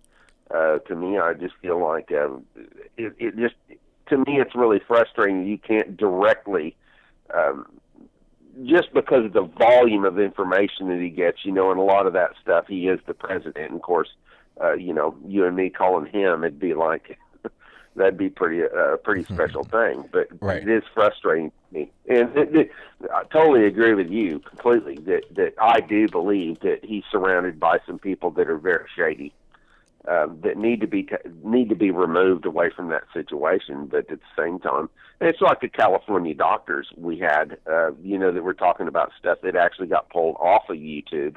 It's still on Vimeo. You can find them places, but they were pretty much correct. And then the other video you had earlier about the fact that the numbers were skewed, and they very much so were. I know nurses and doctors. I talk to them all the time, and they can reiterate that. As a matter of fact, here in Tulsa, there were 600 layoffs at Hillcrest Hospital during this. And, the impact of this to me seems like the reaction to it is worse than the actual virus. Correct. 100%.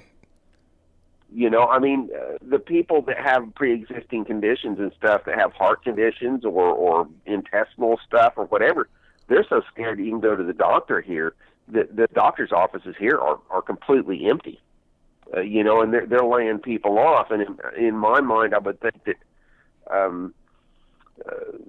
the impact of that on those people who are just so scared they can't get the care that they should be going to the doctor, and they're not, just simply because of the fear of this. And it's, to me, it's completely unwarranted. I agree with you 100%. People are having chest pains, all kind of things they should go to the doctor for. They should go to the ER, but they're not, and people are dying as a result of that. So, the fear is causing more, like you said, is causing more issues in the virus itself. Absolutely. Yes, you're totally correct. And, I mean, where do we go forward from here? You know, to me, is where are we going to go forward? How is this? How are we going to adjust to this anymore with small business owners losing their jobs over something that really, honestly, we're going to find out. I mean, this is just my opinion of this. I think we're going to find out this whole thing was a lie, and then where do we go after this? You know, and who's responsible? You know, it's just like we were talking about Fauci and stuff having being who he is, and I think a lot of people are starting to find out more and more that you know, and then at the same time, Donald Trump having those people around him giving him guidance, to me is almost like talking to a rattlesnake. Yeah, I mean, I agree, but I think what's going to happen is that it'd be just regular people, you and me and everybody else, standing up and saying, okay, this is not what we're going to do. People opening their businesses, people just going back to work and just ignoring the guidelines, just ignoring it. Because if everybody's going back to normal, like just like the whole thing with the beaches, people are storming the beaches. Everybody's going, pardon the phrasing, but people are going to the beaches. They're just living a normal life. So if everybody's doing that, then what can really be done to stop it? I'm not really sure. So if that's happening, that'd be the way to get beyond it. People just can't be letting the government tell them whatever to do. It takes us to stand up and say no more. Yes, you know, and the other coin of that is the fact that, you know, what do they feel? What do some of these people feel that are really bad doing things to Americans doing this kind of stuff? You know, or do they feel like they've gotten by with something? I mean, is this something that, you know, like a test run, they would think, well, Americans will put up with this much stuff this much longer, and, you know, we can go this far with it until they start doing things, and then who knows, you know, what kind of cogwheel in their head's going to develop some kind of scheme or scam or whatever they're going to develop. But anyway, man, hey, great response, man. I'm going to get off here and let you get back at it, buddy. Thank you for the call, man. Definitely appreciate it. Love your channel, man. Thank you. Appreciate you. Right on, man. All right, shout out to the caller. Most certainly appreciate him. And you guys might see this on the screen if you listen on the audio. A pilot did a flyover in Michigan, and he spelled F-U. Hilarious. See, that's what I'm talking about. People are saying, all right, enough is enough. We're done. No more. We're done with the lockdown, social distancing. We're finished. That will be what it takes to get over this, to get beyond it. Not the government, us the people. Simple. All right. We'll get to the next call, 434-658-1220. 214, you in the line. I'm speaking to. Hey, ABL, what's up, man? All right, so you're breaking up a little bit. Yeah, my bad. Can you hear me now, man? I hear you. Yeah, I have my window. I'm driving right now. Yeah, man, it's a lot of bull crap going on, man. Let's talk about that Joe Biden interview first. The problem I have with the Mika Brzezinski interview is I feel like she was dragged to do it. You know, they don't really want to talk about this, man. The media, it's like they are probably cursing this Tara Reade girl out right now, calling her all type of B's and H's and why you got to come out now. You know, it's funny. They're now asking the question, why now? You know, when these women come out, when Trump is about to win, or when Brett Kavanaugh is about to come to the Supreme Court, they come out. And you know what these feminists will say, right? It doesn't matter. You know, the women need time to think and come out, you know, be comfortable to come out, which is fine, okay. But apply the same standard. But it's funny, you know, the same thing that these liberals criticize Republicans and men in general for, victim blaming, questioning the victim. What is her motives? They're doing the same thing to Tara Reade. And some of them, because Tara Reade, I think she made a positive comment towards Russia. They are bringing that up, trying to say that she's some Russian agent. They are the ones victim shaming and slandering her.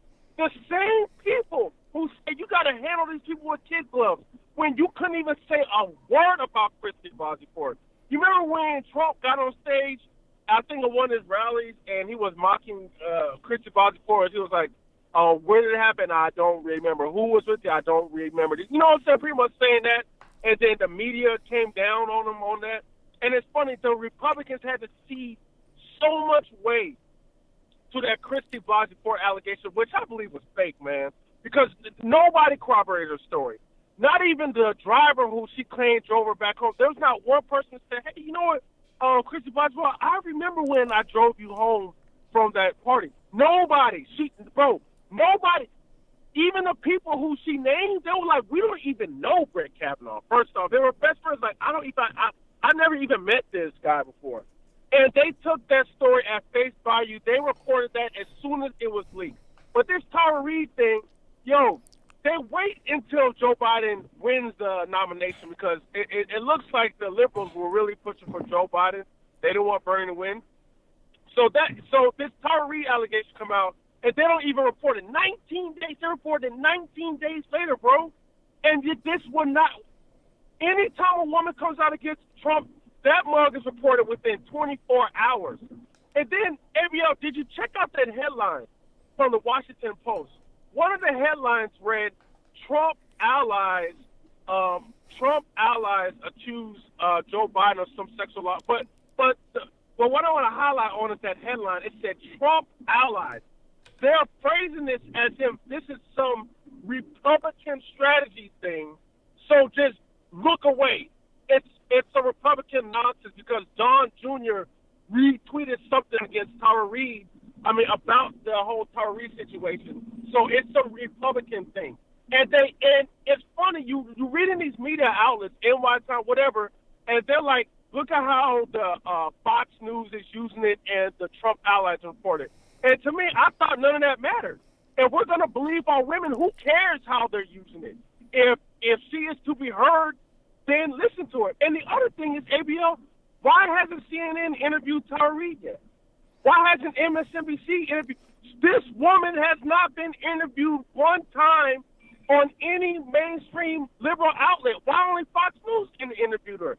If they're saying we need to listen to women, let them come out with their stories, but these liberals refuse to talk to her. Why hasn't Alyssa Milano? She got a podcast. Why hasn't she sat Tara Reade down and interviewed instead ascribing intentions? Now Alyssa Milano want to talk about due process. Now she want to talk about women's sexual assault being used, where these clowns have been the main ones using horrible crimes such as rape and sexual assault for political power. Where's Nancy Pelosi? Bro, all these liberals are pissing me off. Now they're talking about due process. It's amazing. And what's funny is they want to try to flip this on the right. No, because the right has always talked about due process. And I can't remember one time where the right just up and believed a woman accusing a liberal, and they are reporting it as fact, and they are throwing away due process. That's the liberals doing that. So yeah, bro, this is all. This is exposing the Me Too movement, and I knew this was fake, but it's exposing the Me Too movement as fake. Women were nothing but fodder, just like black people are to the Democrat Party. How black people's emotions and their civil rights issues are just used as fodder for a vote. So are women. And they go so low as to use sexual assault. And it's them, bro. They are destroying the Me Too movement. Because after this, bro, I'm telling you, ABL, this entire election, the liberals cannot talk about sexual assault. Period. They can't bring it up, bro. Because if they bring it up, we're going to say, okay, you're talking about Trump. What about Biden? So what the liberals are going to do now is they're going to take this sexual assault off the table and focus on something else. That's how corrupt and disingenuous. And I hope women observing this see this utter hypocrisy and be like, how can we continue to affiliate with the party who literally uses sexual assault for power, and then when it's turned against them, now they want to act like they want to have due process. Now they want to be fair. No, we can't allow that. And then the other thing I want to talk to you about is that P. Diddy thing, bro. Just to see the black liberals get upset over this shows this is what's the problem with the black community and their voting habits. But to be honest, I know some white liberals want to say something too, but because, they treat black people as their purse puppies, they can't say anything bad about us, because they want to put up this fake front that they love minorities, just like they are doing the same thing with women. They're like they love women until a woman says, hey, some Democrat touched me. Now they want to put up some fake front of being fair. But anyways, so, that article I posted about the Grio about that that woman saying maybe Diddy can afford to not to vote, but black people can't. The problem I have with this is this. These people are telling black people to vote on emotion and fear. I read that entire article, bro. It is nothing but fear-mongering on Donald Trump, bro. None of that stuff is explaining what Joe Biden is tangibly doing for the black community. You know what I'm saying? And then the other problem I have with this is I listened to Hot 97 cover this, and this pissed me off the most. First of all, Hot 97, I don't even think there's a 100% black person on that show, but black people consume it. And you got that Rosenberg. He's a white dude. What gives this man the right to tell black people now is not the time to focus on your interests? Now is the time you shouldn't be looking for a quid pro quo with Joe Biden. You need a vote to get rid of this man out the White House. And I'm like, how does this white dude get to tell the black community when and where they can focus on the interest? You don't want us to focus on our interests because you have a vested interest in beating Trump. But you don't get to tell black people on a black network that now is not the time. Who are you? And I wish there was one black person on that show to check that dude. Because, like, you can't speak for the black community like that. Can a black person tell white people now is not the time to fight for this interest? Or can we tell the LGBT community now is not the time to fight for this interest? No. So you can't tell black people that. This just shows that they are so desperate to beat Donald Trump, bro. They can't tolerate any type of distraction. Anything that's going to stop people from voting for Biden is a threat. This is why this Tara Reade, the Me Too feminists are like, you know what? If it's preserving Me Too or destroying it, we're going to choose to destroy it because we got to be Donald Trump. When it comes to black people, we can't have them being all rogue talking about voting for interest. No. We need to double down and tell them how bad Donald Trump is so we can get this man out of office and get power. And bro, we got to have Trump win, bro. We cannot allow these people to seize power. Because if they win, all this Me Too stuff is going to come right back on Republicans. They're going to hypocritically play it off and then just burn it right back to us. Black people are going to still be controlled. So, bro, this is like do or die for us, bro. And that's pretty much all I got to say, man. Thank you for the call, man. Definitely appreciate it. All right, take care, boss. All right, peace. Bye. My man Tara Reade dropping the bombs yet again. Now, I showed you guys the image of the Hot 97 crew. Let me pull it up one more time so I can talk about it right quick because what he said was right on point. Now, what you have here, let me put it up. Okay. Let me put this up here. And you have Ebro on the left. He's like the leader of the pack. Now, Ebro may appear to be racially ambiguous, but I'm gonna tell you what it is. He's mixed black and white. His mother is Jewish, so he's Jewish, and his father's black, but he's Jewish. You understand? Rosenberg obviously is Jewish as well, white dude. Laura Stiles and Hispanic, not black at all. He might be at best 30% black. The guy Ebro on the left. So what he said was right, and it was this guy here on the right, Rosenberg, that was saying, don't worry about your own interests, nothing like that, because look, we gotta get Trump out of office. It's like, how you gonna tell me to not worry about my own interests? Like, you worry about yours because when a rapper was saying some anti-Semitic things in a song, you got on the radio and talked about it, didn't you? You got on the radio and spoke against it, lambasted them. So you worry about your own interests and you don't care about where you are or whatever. You could say that on the radio and that's fine. But when I say, okay, I have my own interests I want to worry about, then I shouldn't do that because you say so. I mean, it's kind of crazy, but whatever. It is what it is. That's liberals for you. That's how they operate. That's part of the reason why I left the left, because they're hypocritical, do as I say, never as I do, kind of a paternalistic type of ideology. I'm not a fan. I like individualism. I like freedom. I don't like some guy trying to be my dad. I don't know you, sir. How about that? Let's get to the next call. The number to call is 434-658-120. Again, 434-658-1220. Let's get to 832. You're on the line. Who am I speaking to? Hello. Yes, who am I speaking to? 832. Hey, it's someone. Heather. Okay. How are you? Everything's good. How about yourself? Good. Hey, I got a story that's going to blow your mind. So I live in the Houston area, and we were open partially.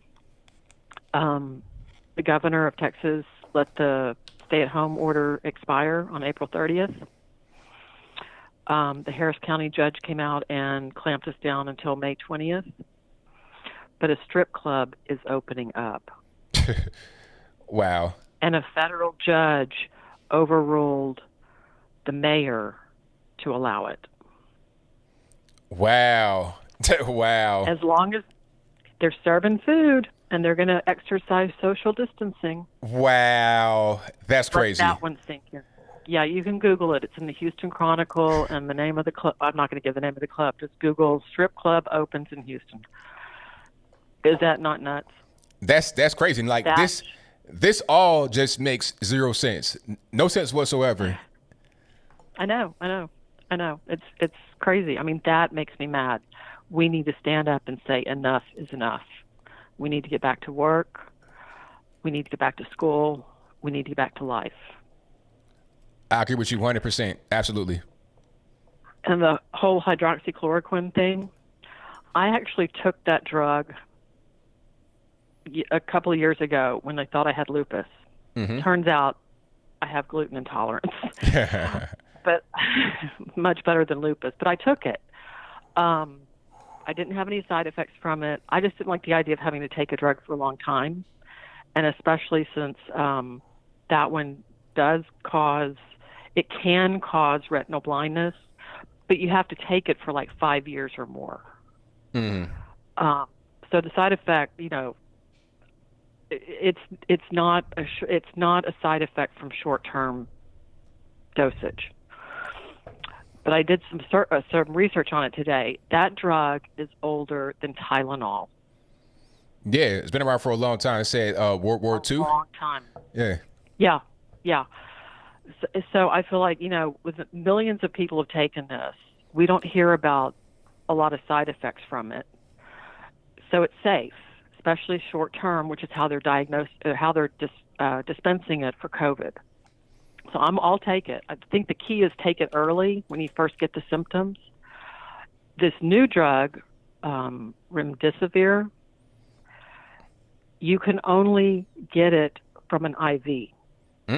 Really? Yeah, it's only dispensed through an IV. Wow. So, and it hasn't been tested on more than 2,000 people. Yeah, I mean, I was reading about that a little bit. I didn't see anything about the IV, but that makes sense. But I was reading about it, and they were saying this could just be a big pharma play trying to get some money. Kind of an experimental drug, costs a lot more than so it's about money. Oh yeah, the hydroxychloroquine costs anywhere from 35 cents a pill to $1.30 a pill. Wow. And you don't have to take that much of it. I think you take 10 days worth. So it's very cheap, very, very cheap. The remdesivir, I can guarantee you it's not going to be cheap. Oh, no, not at all. But then you have to get it through an IV, which means you have to be in a hospital to get it. Now maybe if it's a cure for the people who are really in bad shape on the ventilator, that's great. But for people who are just mildly ill, that's not the drug to take. Yeah, I wouldn't take it. I was reading that it's going to be standard treatment. Now, I'm not sure what they meant by standard treatment. Standard for people that are in bad shape or just in general. If you come into the hospital and you have the virus, would that be the standard go-to thing? I'm not really sure what they meant. Exactly. And I keep hearing a lot of stories about people who have recovered on the hydroxychloroquine and erythromycin. A baby, there was a 6-day-old baby was diagnosed with COVID, and they had tried a lot of things prior to the diagnosis that didn't work to, help the baby. They gave the baby hydroxychloroquine and erythromycin, went home in 5 days. Wow. So, yeah. I don't know what's going on, but it's a lot of shady stuff. I don't trust the numbers like you. I don't trust Fauci. He keeps waffling back and forth. And I sure don't trust these vaccines. Oh, definitely and not. I'm not an anti-vaxxer. But I don't trust this.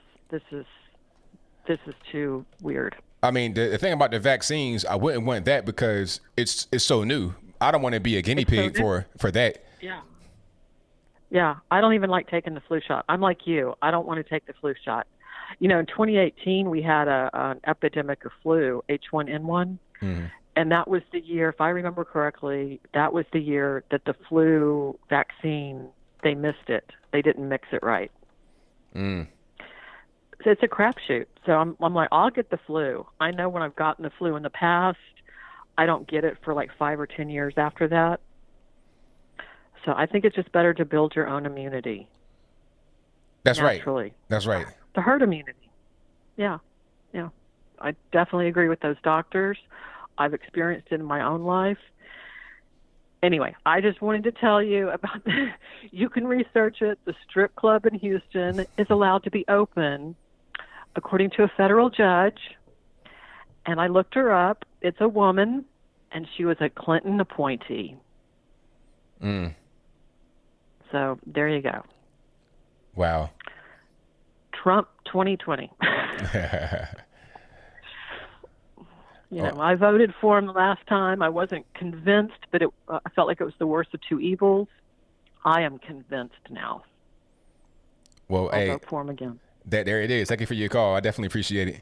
Thank you. Thank you. Thank you for what you're doing. You're restoring my hope in humanity. I appreciate you. Thank you. Have a great evening. Same Bye-bye. to you. All right. Shout out to the caller. And you guys know the drill. The number to call is 434-658-1220. Again, 434-658-1220. Let me get to the next call. That's going to be 239. You're on the line. Who am I speaking to? Hello? Yes, 239. Who am I speaking to? What's up? This is Loso from Miami. All right, man. What's going on? It's not, man. It's hard to get through. So, man, I want to touch on that Puff Daddy, that Puff Diddy Doodle, whatever his name is. We got to, because I don't, man. He remind me. You can't trust him, man. Because this is what I'm saying. He's speaking. He is the poster boy of making blacks vote without intangibles. All that voter die all these years, and it's like now that it's a movement going on, like the Brexit and walk away, and even though I don't agree with them with everything, but the ADOS, it's like all these movements is not it's critical of the Democrats. So it's like it kind of reminds me of a speech that Malcolm made a long time ago when he criticized it, like when they was having the march on Washington a long time ago, and that was a grassroots movement at first, and they put all the other people in front of it, and they kind of like watered it down. It's a real movement going on now. They got Puff Daddy trying to get in front of it, and it's like that's like a last minute thing to keep people on the plantation. And what really you got to be critical of, because you talking about blacks and intangibles, but you not one time mention Trump. President Trump did all this for the black vote ain't free. President Trump earned it already. So how you go sit here and bring up what Joe Biden, if Joe Biden don't do this, go home? No, we got an option. Joe Biden, look at Joe Biden's record. Look at the crime bill. Just look at his man. He been in office 40-something years and ain't cared nothing about us.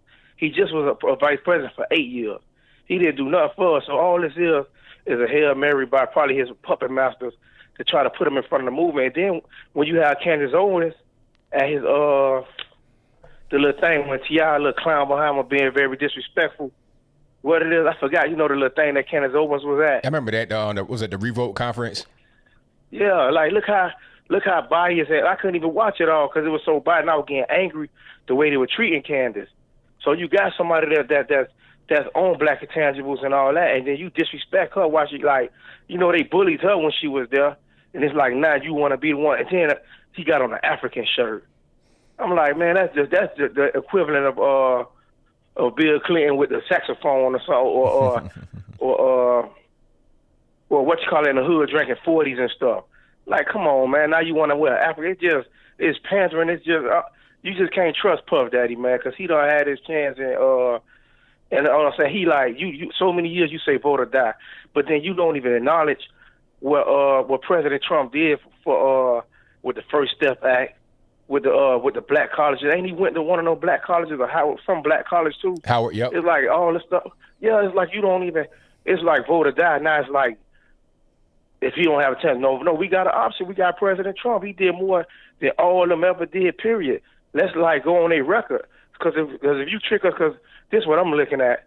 He might sit here and say all that. Then you sit Puff Daddy down with Joe Biden, have a little softball interview. Now like, hey, he's for us again. Like how when Don Imus did the thing, he said nappy head hoes. And then all you got to do is go down here and sit with Al Sharpton. And I was like, hey, everything's straight. That's what I'm telling you. You can't trust Puff Daddy, man. You can't trust him because he's been around too long. And he like, to me, he reminds me like a modern-day slave catcher, man. You know, when the black people try to lead a plantation, the blacks leaving the Democratic plantation. So now they send the slave catcher, the modern-day slave catcher is people like Puff Daddy. And instead of having the top hat and a long coat, they got bling bling now. You know what I'm saying? You got to be mindful. And there's one more thing before I was trying to holler at you the other day, but your lines be crazy. I don't know if you saw the thing. Oh no, that's old news. I ain't even gonna bring it up because it was big. It was big about the Rose, how she saying that she, you know, that's old.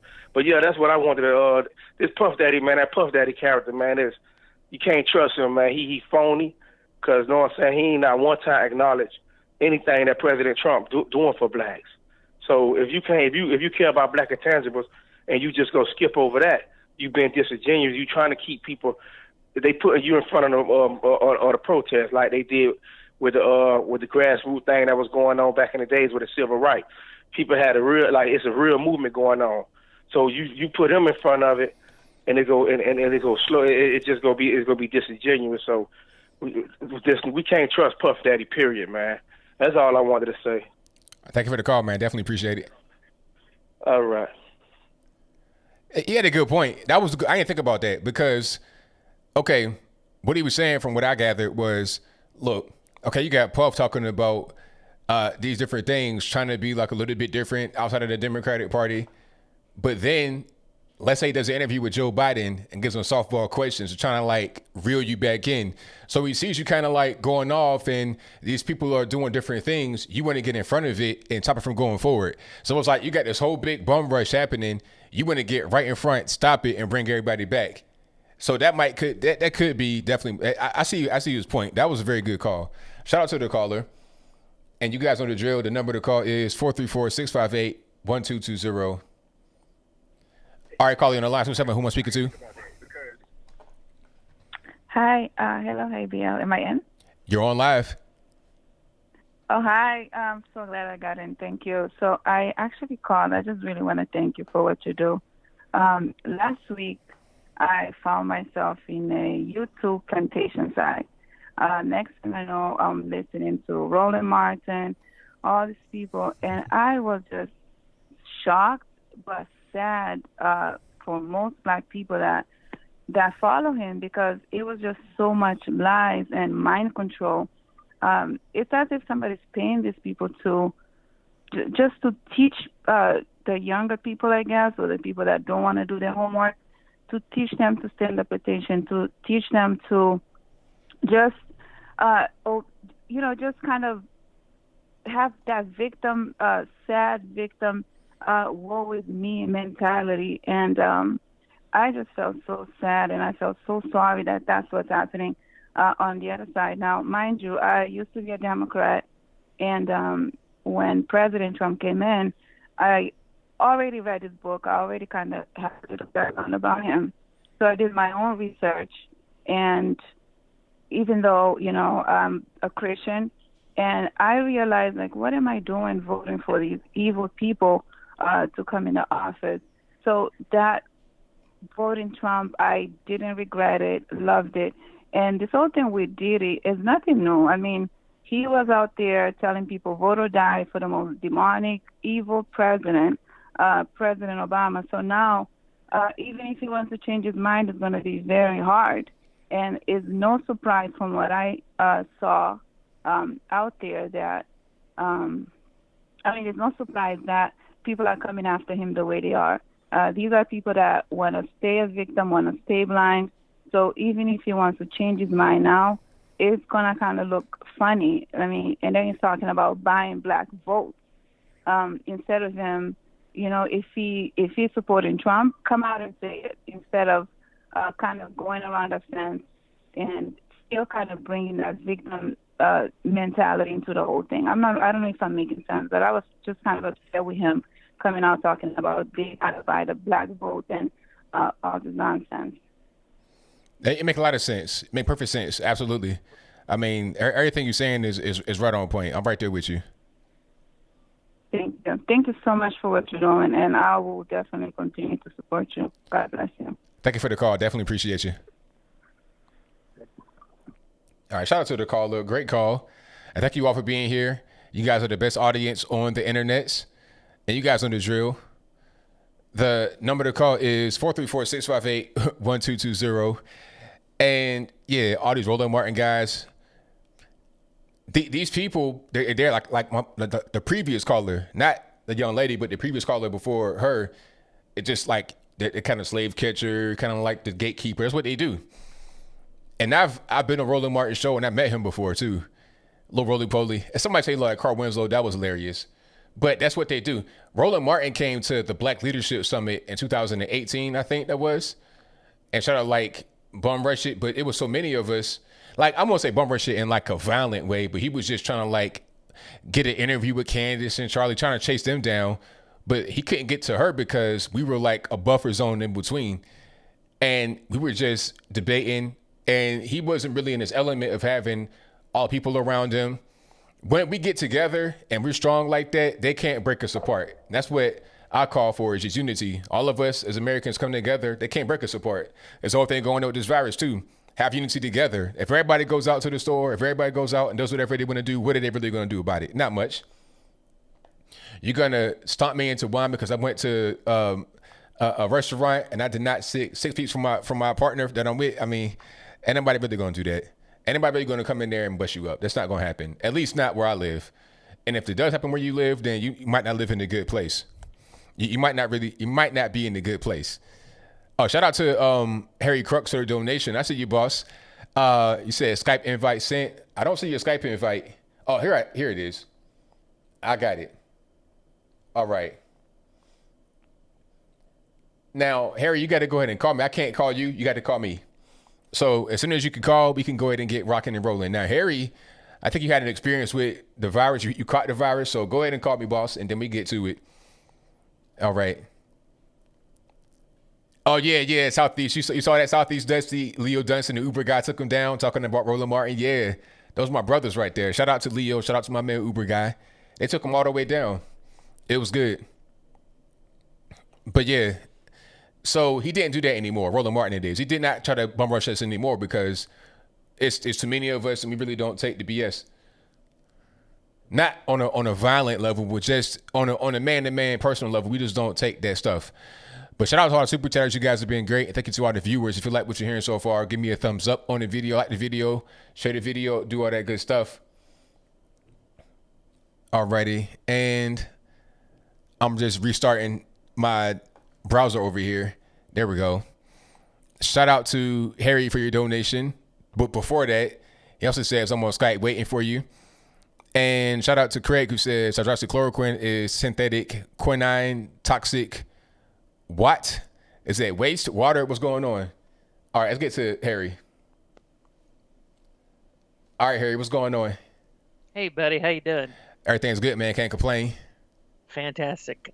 Hey, man, I've always followed you, like, at least for the last 6 months. You're doing a great job. Anyways, so, dude, I was down for 4 weeks because of this, but here's the thing. I had an underlying condition. So I think that's really what's going on at the end of the day. So I'm 43, but I know I sound younger than that, but at the end of the day, I had suppressed immune system because I had like some colon cancer a couple years ago. So I've been on that. But anyways, I literally got it and it hit me fast and furious. And, they were doing this whole teledoc thing, right? And they were like, don't come into the hospital unless you can't breathe, right? You're having issues breathing. So I stayed out a week temperature got up to 103, and then it went back down to 100, 101. And then what ended up happening was, I went back to work. I was like, hey, I can work through this. I work remotely. I do law. I study law. So it had the cough and everything. It just, it was like no congestion whatsoever, but just like a dry cough. And at the end of the day, I went into the second week, and I was like getting out of breath. And I got out of the shower this was the third week, but it was the second week after I went back to work, and I passed out. Oh, wow. I just passed out. And, I had to call rescue, everything. I went in, they took me to the hospital, and I was there for 4 days, and I had not bacterial pneumonia, I had viral pneumonia. They have to treat it completely different.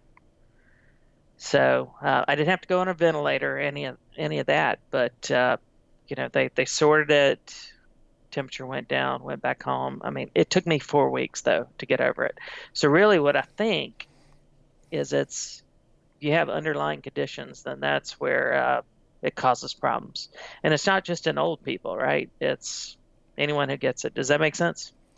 Yeah, it does make sense. It's kind of like a pattern. If you're elderly, it'll hit you. And then also if you have underlying health conditions, it hits you pretty hard as well. Like that seems to be the general pattern that I'm noticing. Absolutely. But see, you know what? I got back up a little bit here, because what you said earlier kind of, it rang off an alarm in my head. You're saying that you were having some symptoms early on, but they're like doing the teledoc thing, saying don't come in. So yeah, that's what they were telling everybody, right? Don't go to a hospital. Don't, just wait it out, right? But the problem is the first week I did that. The second and third week was when I got the viral pneumonia. And what a lot of people don't understand is when you get viral pneumonia, you can't treat that with antibiotics. That doesn't do anything for that. So the first week they were like prescribing me Z-Paks, antibiotics, and all that. So, but anyways, at the end of the day, made it through. But just wanted to kind of share that with the wider team. But I do think it was a bit blown out of proportion, everything that happened. But thanks for taking my call. Appreciate it, bud. Thank you for calling, man. Definitely appreciate it. Wow, that's crazy. Yeah, see, that's the whole thing about this. This don't come to the hospital. The teledoc, they can't tell what's going on with you. They're gonna ask you questions. All they're gonna do in a teledoc thing is ask you questions. How are you feeling? What are you eating? How are you sleeping? They ask you questions, but they can't really be there to observe you. They can't really see you like that. They can't physically examine you. They can't do blood work. They can't really do much. So it's like, what's the purpose of even doing this? And you're not coming into the hospital where they could be like, well, okay, you need to get checked out and whatnot for whatever you got going on.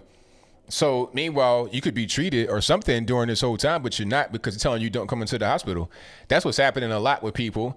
They're not coming to the hospital because they're being told to not come in or do the teledoc. Or people just say, you know what, I have an appointment scheduled. I just won't show up because I'm scared of the hospital. I don't want to get the virus. I don't want to overwhelm the system. The nurses are overwhelmed. They're in there doing TikTok, or they're at the house laid off, but that's fine because I don't want to overwhelm them still, you see?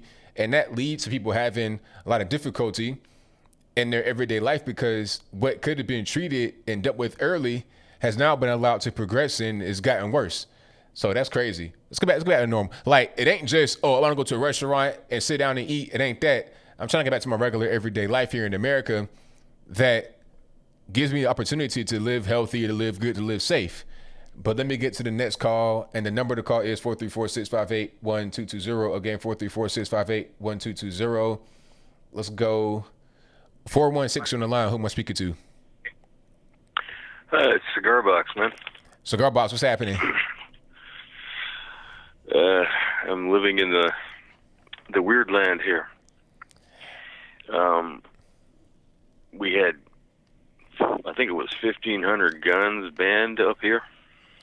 Yeah, I heard about that. So, I mean, all types of quote unquote assault weapons. I guess that's just anything that looks kind of scary, a scary rifle. Yeah, actually, if you look down the list, one of the guns that was banned man, I'm telling you, I don't know who made up this list, but one of these things that was banned was actually a Facebook group. Wait, well, okay, wait. Let's stop. Let's stop.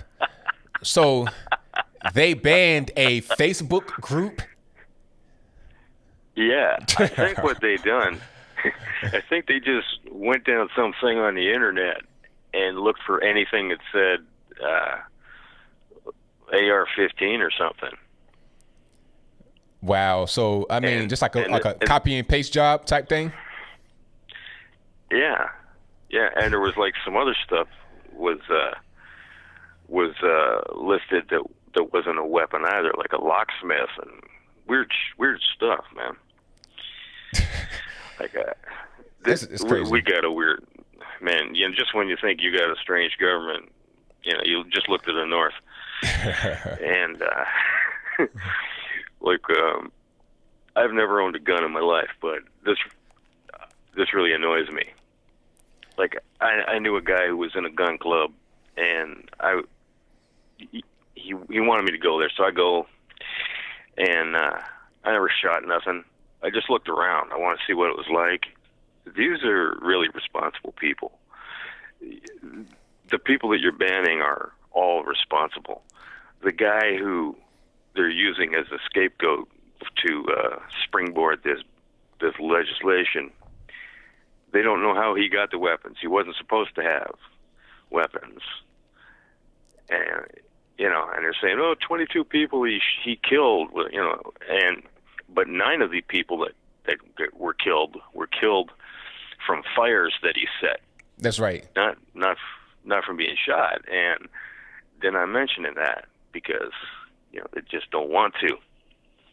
And because it doesn't look as good, right? The numbers aren't as inflated. A lot of people up here don't.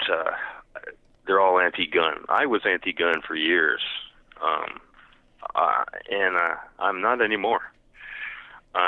Really, I'm not. Whatever you guys do down there, never give up your guns. Never, ever give up your guns.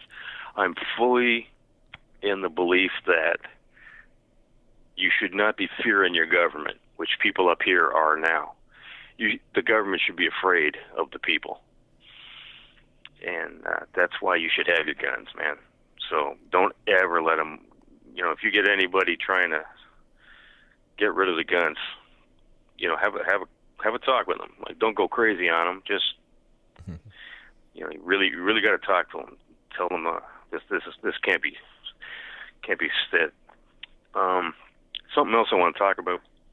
I remember I told you a while back I started up a channel on YouTube called Zoot Java. I had one of my videos taken down for hate speech, and the hate speech was, we had a refugee up here who sexually assaulted and murdered a teenage girl. I called this guy an animal, and they said that was hate speech. I couldn't think of that was like the best name I could come up with for this guy. Yeah, that was being nice. I mean, like that's what he did. That's the best you could. That was being very nice. To call that hate speech is ridiculous. Like you're being punished for calling that guy what he is. It's ridiculous. Yeah, and the thing is, I opened up a channel on BitChute also at the same time. So every video that I put it up on BitChute just in case this happens. And they have a hate speech policy also. But I immediately looked over there. It's still up there to this day. And this was like a month ago or more that YouTube said this was hate speech and took it down.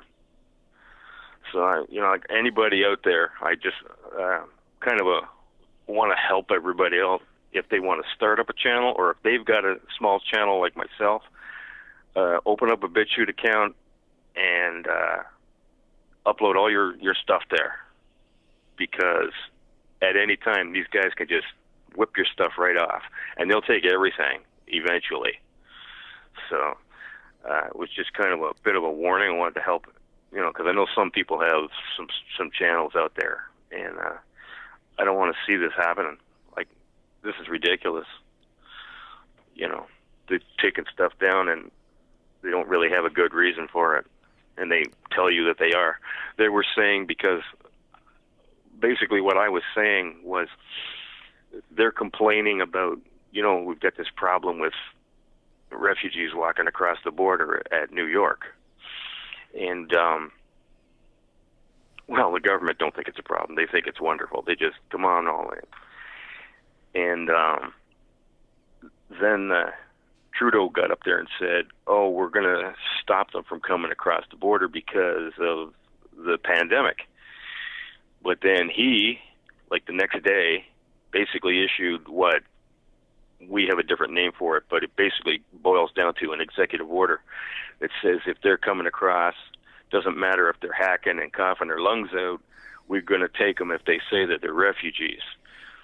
And because if we don't, then, and the U.S. deports the people that we say can't come in, and something happens to them, that we are legally responsible and they can sue us. Wow. Okay. Yeah. So I was saying, all right, so if that's possible, are we able to sue our own government when they let in people like this who claim to be refugees, and then they pull off something violent? And I said, like the animal who sexually assaulted and murdered the teenage girl, and her name's Marissa Shen, just so that they knew I wasn't full of crap. This is an actual crime that was committed. And that's when I got nailed. They said, oh, you called him an animal, so you're painting all refugees like that. The same way, I figure, as they're saying that Trump was saying that everybody in Mexico was a rapist and stuff like that, you know? Right. But, like, anybody with half a brain can figure out that Trump is talking about the garbage that was coming across the border. You know, when he said they're not sending us their best, I mean, obviously, I don't see doctors and stuff like that racing across the Mexican border in the middle of the desert trying to get in, right? Not at all. So, anyhow, I just wanted to put that out there. I've taken up a lot of time. You got a lot of people trying to call in, so I'm just going to go now. And thank you very much for having my call there, Anthony. I'll talk to you later, all right? All right. Thank you for the call, man. Definitely appreciate it. Thank you. Bye. All right. Got a call from my man, Cigar Box. And you guys on the drill, the number to call is 434-658-1220. We got about an hour left in the show. I'm going to try to get to everybody as soon as I can. If I can't, then I can't. But if I can, then I can. But let's go ahead and get back to it. Let me see. And the phone lines are jumping. Let's get to 712. You on the line? Who am I speaking to? Hi, ABL. This is Alan from Iowa again. Hey, I'm going to start out with some good news. In South Dakota here, which I'm pretty close, next check it, throw a rock across the river, and I'd be hitting South Dakota. They had a big parade that actually supported the South Dakota governor. Did you happen to see that video or not? No, I didn't see that. Okay, yeah, she was kind of surprised. There's her daughter, I believe, and son-in-law took her outside, and there was a convoy, basically people driving around, honking, supporting her for basically not shutting down the state, like for instance, state of Michigan or California and stuff. Just some good news there. My big call tonight is we're kind of looking for maybe some answers here of the Flynn case. Now, I'm going to start out the question. Is our republic dead? Just going to throw that one out there. I don't think so. You don't think so? Well, I hope not, but let's look at this Flynn case, for instance. Basically, it started back when General, he's a 3-star lieutenant general, being ex-military, it takes a lot to get up to a 3-star. So, with that said, since the media says we have to believe all generals and colonels, like Lieutenant Colonel what's-his-butt, I'm going to start out with this. He criticized Obama for, number one, for doing the Iran deal. Basically, we sent a plane full of cash to Iran. His big thing was basically the Iraq and Afghanistan of how they were doing. He wanted to go get the information on the front lines. Front lines means basically out to where Iran and Iraq is. Get the information there, but no, it was, no, we got to politicalize this in the Pentagon. So basically that's where this kind of started. Of course, that's kind of step one, and then they try to, there's something to do, 2015, there was a Russian gal that's kind of involved in some type of having him say something, which he didn't. That fell flat on its face. So basically, when Flynn supported President Trump, and basically went after that, you had where they said, okay, the Russians interfered with the elections. Well, Flynn was in, I think it was the Dominican Republic, on a vacation, and they knew that he was out of the country since he was now going to be becoming the new director, I believe, director of intelligence in the White House. So at that particular time, they expelled Russian diplomats, knowing that basically the ambassador of Russia would end up calling, why call the old administration when the new administration is coming in within a few days. So they called and talked to General Flynn. Now General Flynn, basically the FBI recorded this, basically. Of course, Flynn wasn't in the country, and Flynn was out of the country. And of course, anytime you have, this is where FISA comes in and all that. Whenever you have this conversation that has, I don't care if it's Russia, China, whatever, they're going to record it or find somehow. So that's where Stroke kind of comes in, and basically, what's his name? Joe Benaka. Okay, they had the transcript. So basically what they did, since, okay, the first one didn't work out, then they're going to go after this. You know, so they go and visit Flynn. In fact, if you have to actually listen, Comey actually says it, and there's a quick clip on it that, well, I knew that they were, normally they wouldn't do this, but we're going to do it now. So, you know, because when you're first coming into, you're changing offices and stuff, and you're trying to get your organization set up. So we're going to go ahead and go in there. Normally I wouldn't do that, but he did. Got a big applause for that. So anyhow, they went in there, and they basically kind of looked at how we're going to, we want to see, there was three questions there, I think what it was one, can we have him lie? That was the one part. The second part, can we find doing an entrapment? Ivan, you probably like this one. So I just want to see if Ivan would agree with the entrapment. And then the third one was basically, which is very disturbing, is to get him fired. Yeah. That to me, and I mean, I believe with you, or any American, I don't care if you're Democrat, Republican, Mars, whatever, that should get you upset. When the FBI is actually trying to find a crime on you. So basically, now we go into, there was that's when the 302 comes out. Now, a 302, to just explain people what a 302 is, it's a form that you fill out, basically the way I understand it, it's a form that you fill out that you have only your SOP, if I'm remembering this right, basically you have to do that report within 1 to 3 days, something like that. You have to have that report put in. So basically that's when they came out and they said, if you remember, the FBI said that he was not lying. Well, then now we come to this with the 302.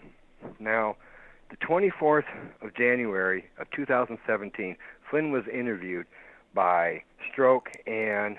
I mean, but we got limited time, so you got to kind of come to a conclusion here.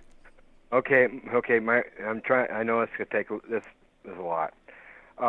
Basically, they retracted this 302 form twice, and then they also filed it with the Mueller probe.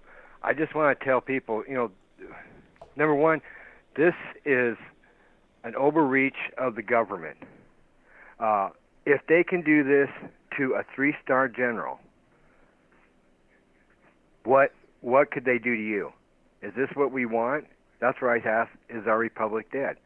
If the Democrats are not going to say nothing about this, then our republic is dead. So I think the investigation is going on, and I believe he should be cleared of this, and I hope he is, because this is very disturbing.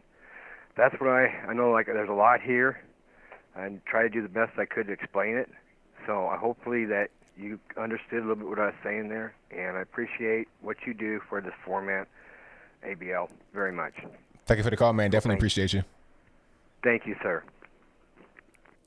All right. Shout out to the caller, and shout out to you all for being here. You guys on the drill. Number to call, 434-658-1220. I got super chats real quick. I'm going to read, and then I'm going to get to some more calls. Let me see. Let me go to... Okay, now Craig Ludlow, I saw what you had said earlier. Hydroxychloroquine is synthetic quinine, tonic water. There we go. Because I think I said toxic water or toxic watt, but tonic water. That's what you wanted to say. And shout out to Valerie Rogers, who says people do have common sense. They do.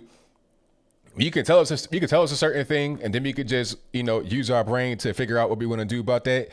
Shout out to A Patriotic Woman for your donation. I most certainly appreciate it. Thank you to Charles Turner Jr., who says assault weapon is made up term like hate speech. Exactly. Is it made up? Like, what is an assault? If I take my fist and assault you, I got an assault weapon right here. This is a weapon. I hit you with it. This is an assault weapon. I hit you with my phone. Like, you know what I mean? That's an assault weapon. And did I get everybody? Hold on. Joshua Perez says people that are scared are sheep. Thank you for that. Shout out to the Tanya, who says Judy Mikovits exposes Fauci. I saw that. I didn't watch the full video, but I saw like the thumbnail with my man from Valuetainment, Bet David. Shout out to my man Bet David.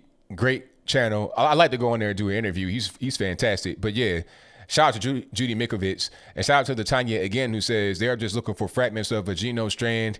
If you have 5 TGTTs, if that's the proper way to say it, that make up every influenza virus. If you got a flu shot, you test positive 85% of the time. Fight people. This is fake. Exactly. 100%. Thank you for your donation. Shout out to Craig Ludlow, who says millions of cases, small amount of deaths. Millions of cases, small amount of deaths. That was a classic moment from that particular what was that? A press briefing from my man, Dr. Erickson. Fantastic. Thank you to Hudson Jackson, who says China needs to pay its reparations for ruining our economy, and we need to do campaign ads, pinning the responsibility on the demo brats for every single death due to the hashtag Chimera virus. Hey, I'm right there with you, man. I think that you're 100% accurate, and thank you for your donation. I most certainly appreciate it. Shout out to the Tanya, who says, you're such a hero for not drinking the Kool-Aid. Hey, I can't drink the Kool-Aid because I got my eyes open. I see what's happening here. They're pulling the wool over our eyes, or they're trying to, but I'm not blind. I see what's happening. Shout out to the mandatory carry, who says, Iran won the first bioweapon war. The numbers are fake, and I'm not afraid. I want to donate plasma to defeat Iran. Hashtag keep fighting. Uh-oh. Thank you for that. Shout out to Deep Centerfield Press. I think I already read that one. It says you make it fun. Yeah. I think I read that one. So I think I'm pretty much all good to go with the super chats. Let's get back to the calls. Yeah, let's get back to the calls. I got to restart Skype right quick because I know it just crashed. Skype is weird. It's like it's still open. I'm still looking at it, but I know it's crashed because it's like no activity. I know that's wrong. So let's restart Skype and get it back cracking, rolling and rolling. Let me see. Alrighty. There we go. Let's back on track. And make sure that we got everything the way it's supposed to be. I think I'm good. There we go. And 239 unit now. Who am I speaking to? ABL, how are you doing? I'm doing pretty good. About yourself? Oh, I'm doing great. Oh, man, so much news, man. So much news. Yeah, a lot going on. Yeah, definitely a lot going on. So I got two questions to ask you as always. I call, and you pick up. First question I want to ask you is this Tara Reade thing and his Joe Biden's interview. Oh my goodness! You can spell guilty like on his forehead. I might as well have spelled it on his forehead. I don't know who he had as his advisor telling him, yeah, do this, Joe. Know what I mean? But that was so stupid, you know? But here's my first question I wanted to ask you regarding Joe Biden. The first question is, I was a little confused as to the University of Delaware versus the state record department and all that. What exactly is that all about? What exactly is that? And can anyone access it, or do you need like special permission? Could like Trump access it? Could like you know? Because I heard something about like the records are sealed and they're permanently sealed for like 40-something years, and you can only see them in the year 2024 or something like that. What does all that mean? That's my first question. Okay, now I'm kind of confused as well, but I know a little bit of information. I read up on it the best I could. Now, there are some records from when he was in the Senate at University of Delaware, and there's some at the National Record. The National Record was not where it was to begin with. It was somewhere else, but not university. So I'm not really sure what records are at the university and which ones are the National Record. But he's saying that the records, if there's a record of an assault allegation from Tara Reade, it'll be at the National Archive. But the National Archive said we don't have it. And if the National Archive if the National Archive did have it, it'd be sealed for 50 years. Like you couldn't see it at all. But they said they don't have it. They said it wouldn't be there. It'd be somewhere else. Now, where that somewhere else is, they didn't say, and I don't know. So it could be anywhere. Yeah. But I'm thinking that's at the university because of a couple of things. The first thing is that Mika was trying to say, hey, if there's nothing to hide, why not let us into the records at the university? Let's see what's going on. All we got to do is search her name and see what comes up. But he didn't want that to happen. He was like, nah, don't go there because it ain't nothing there. Go over here. So we got to take his word for it. And also, Joe Biden's team, allegedly, according to Fox News, rifled through his records at the university in March. So why did you do that? What was the point of going through the records? Were you trying to find something? Were you trying to hide something? What's really going on? Maybe, this is just my opinion, they found the Tara Reade kerfuffle at the university. So their whole plan was this. Okay, let's keep the media away from these records because if they come here, they're going to find this. Tell them to go to the National Archive, find it there. It ain't going to be there, so they're kind of on the wild goose chase. That could be what's going on. So can they still access those records with anyone else or like some official or did they destroy them? Do you think they destroyed them? Are they able to do that? Is that a possibility? I think you could access them if you have. I think what could happen is it could be subpoenaed, but I'm not really sure about that. I don't really know, but I think they could be accessed because, okay, if you couldn't access it, then I'm not really sure Biden would be so defensive. So I don't really, you know. He was super. Yeah, he was defensive. Super defensive. You may need to get his permission to get into him normally, but if there's some kind of court proceeding, he could get that. There could be subpoenaed, and then it could be in the public record.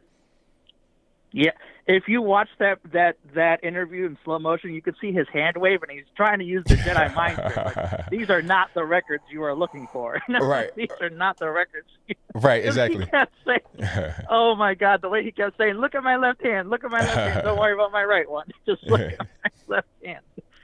Oh, man. Okay, so I get it now.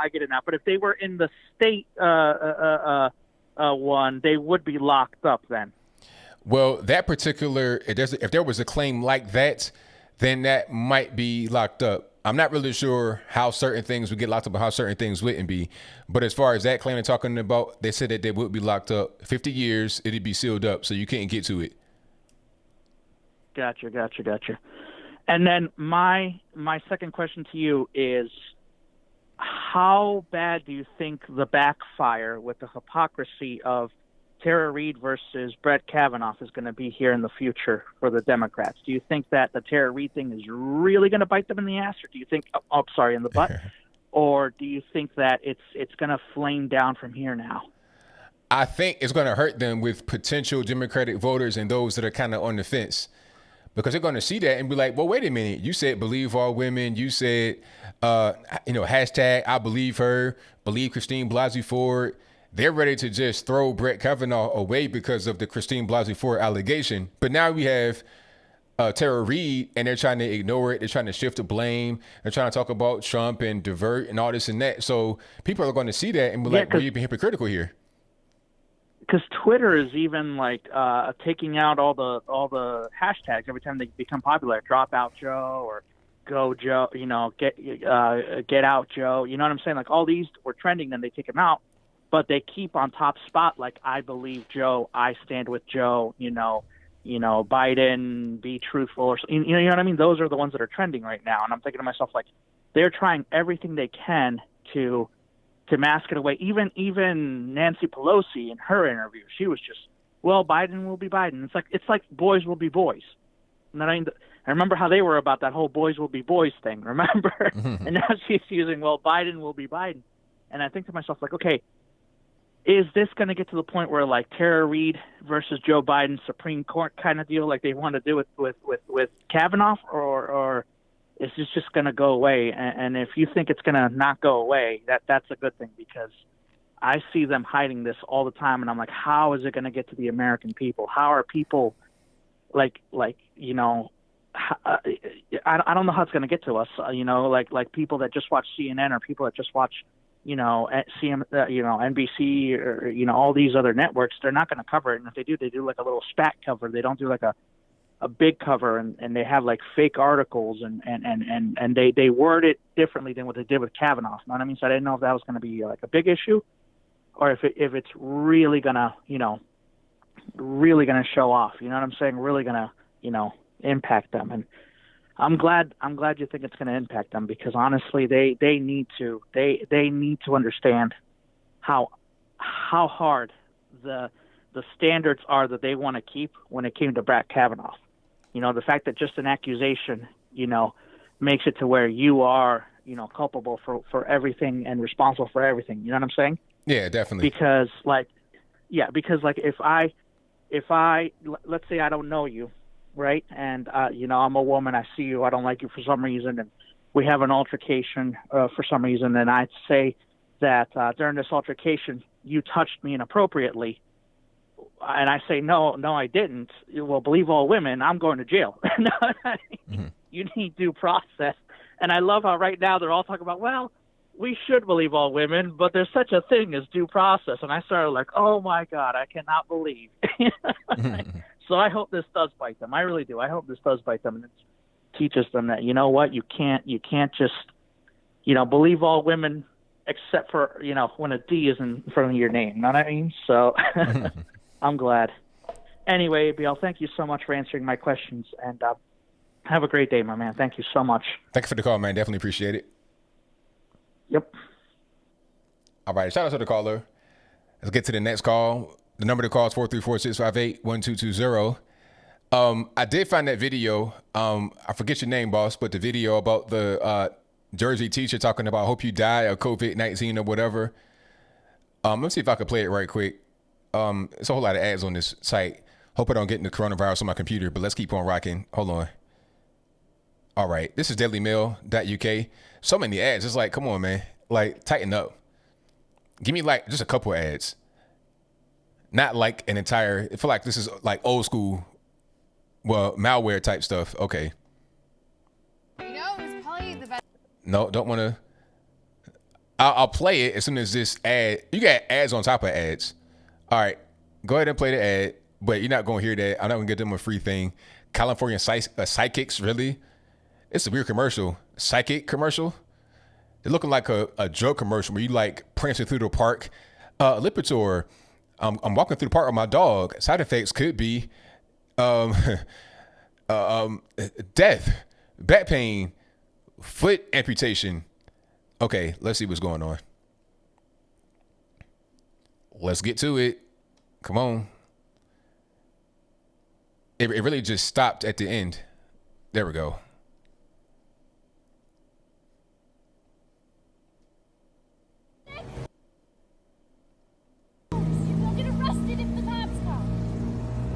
Let's try it one more time. Am I screaming loud enough that you can hear me over your music?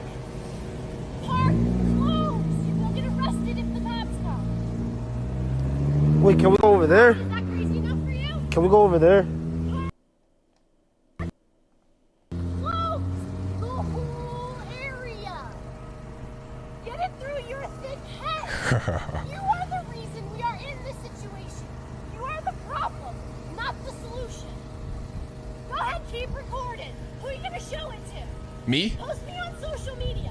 You're the idiot doing the wrong thing. I'm just trying to save your ass and save your life. But die, okay? I hope both of you get the coronavirus. I hope you both die a long, painful death. Wow, that was a little much, man. Don't you think? I mean, good grief. You hope I die. Okay, it's like that was a big contrast and concern. First it was, oh, I'm trying to save you. I'm trying to save your hind parts, all this, that, and third. Now it's, I hope you die. Yeah, the Karens are getting out of control. I mean, like, that was the same lady. I feel like that was the same lady that I showed before. Or it was a similar, it's like a syndrome. It's like a Karen syndrome. What can we call it? Corona derangement syndrome, CDs. You have corona derangement syndrome, ma'am. This is the same lady. Hold on. Matter of fact, it's a similar lady. Probably ain't the same person, but might as well be. Hold on. This is probably this is on earlier this month, April 2nd. Your ass is grass. Right. Do you understand?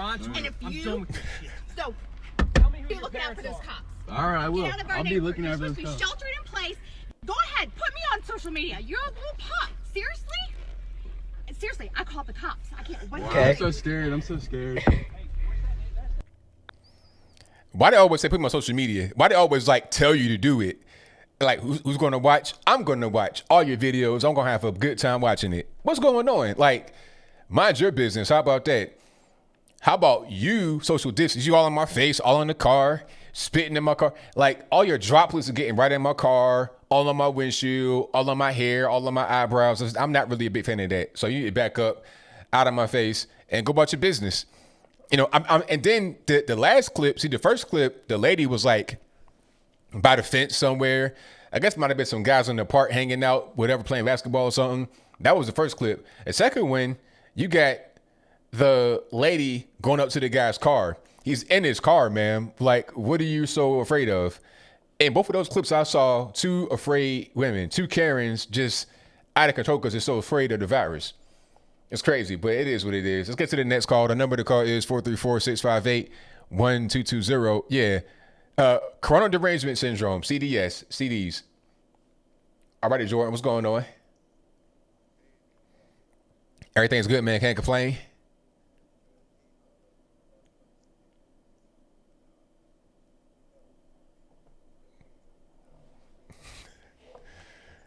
Yeah, I saw that. That was hilarious. And, you know, people like Susan Wojcicki say, oh, we can't talk about anything that WHO does not approve of.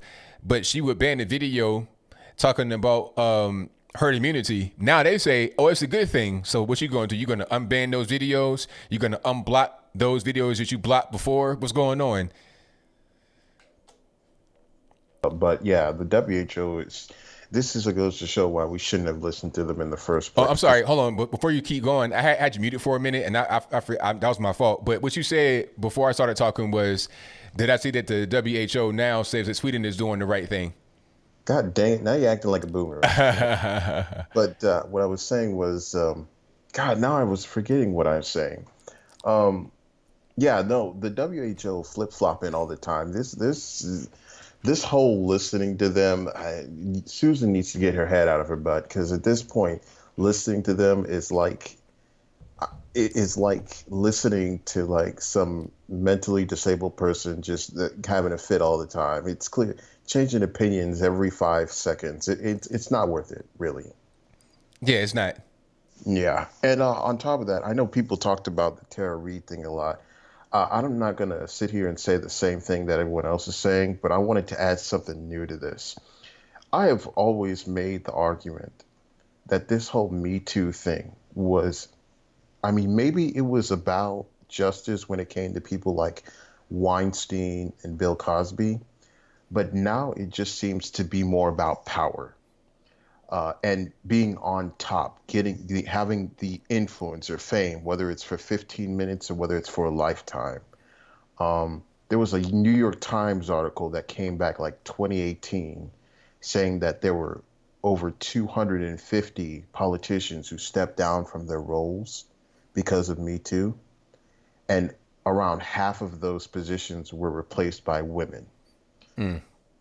It really does seem like that, and it's not just in the political sphere.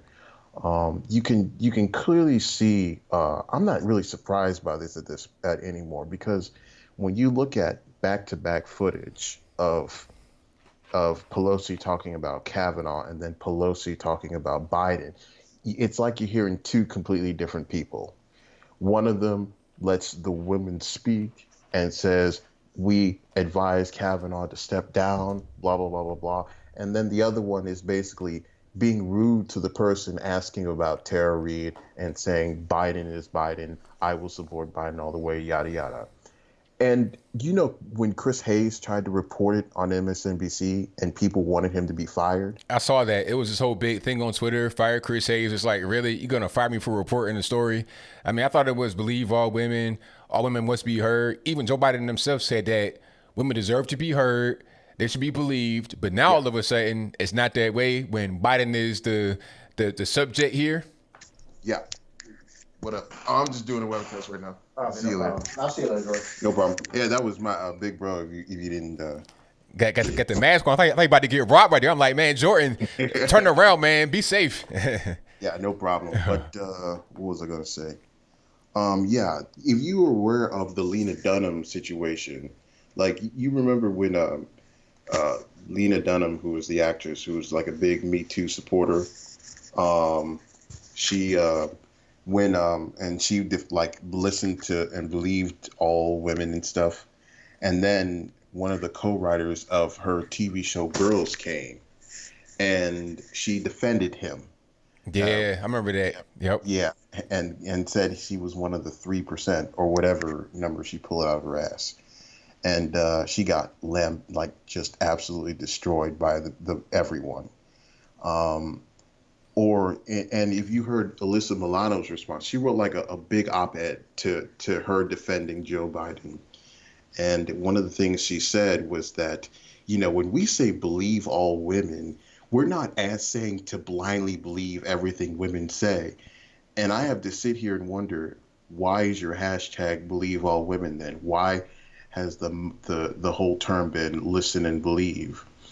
It's kind of like saying that, when Ocasio-Cortez said that the world's going to end in 10 years? Yeah.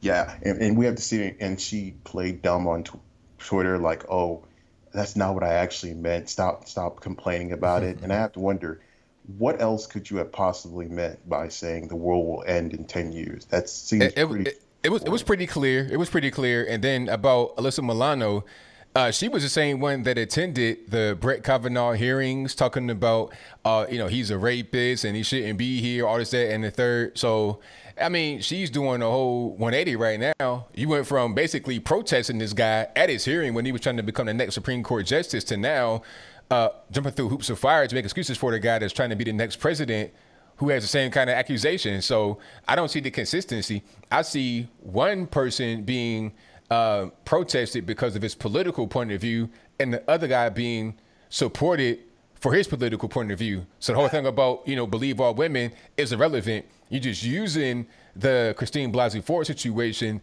to justify protesting this guy, to have ammunition against him. But then when it's against one of your people, you don't use the ammunition. You just put the gun away, leave the gun at home, and then go, give him a bunch of flowers and cookies and whatnot to support him. Yeah, no, this isn't just political. This is just across the spectrum. You'll defend your writers or your actors, people you work with all the time. So this isn't just strictly political. It's just that politics seems to be the most the thing that stands out, and it really goes to show. And it's the same thing with something like Black Lives Matter. The term is Black Lives Matter, but if you only care about them when a specific thing happens to them, then it's not actually Black Lives Mattering. So it's like a bunch of misleading stuff. It's like people don't care. They don't care. It is possible to defend Joe. I mean, this is kind of more credible. This accusation against him is interesting in itself. But I mean, I'll still give him the benefit of the doubt and would like some due process. There's an investigation happening. And I'm not just going to sit here and believe witnesses. Like, I've always on the mindset that you can have like there are hundreds, if not thousands, of people that claim that they saw Bigfoot in the woods. That doesn't mean that Bigfoot, exists. So I would love to give him the chance to give him due process. But the way people are acting right now, it's like I'm in an alternate dimension. Like, I saw somebody on Twitter saying that even if he was sexually assaulted by Biden, he would still vote for him. Nah, matter of fact, I saw that, but I'll give you one up.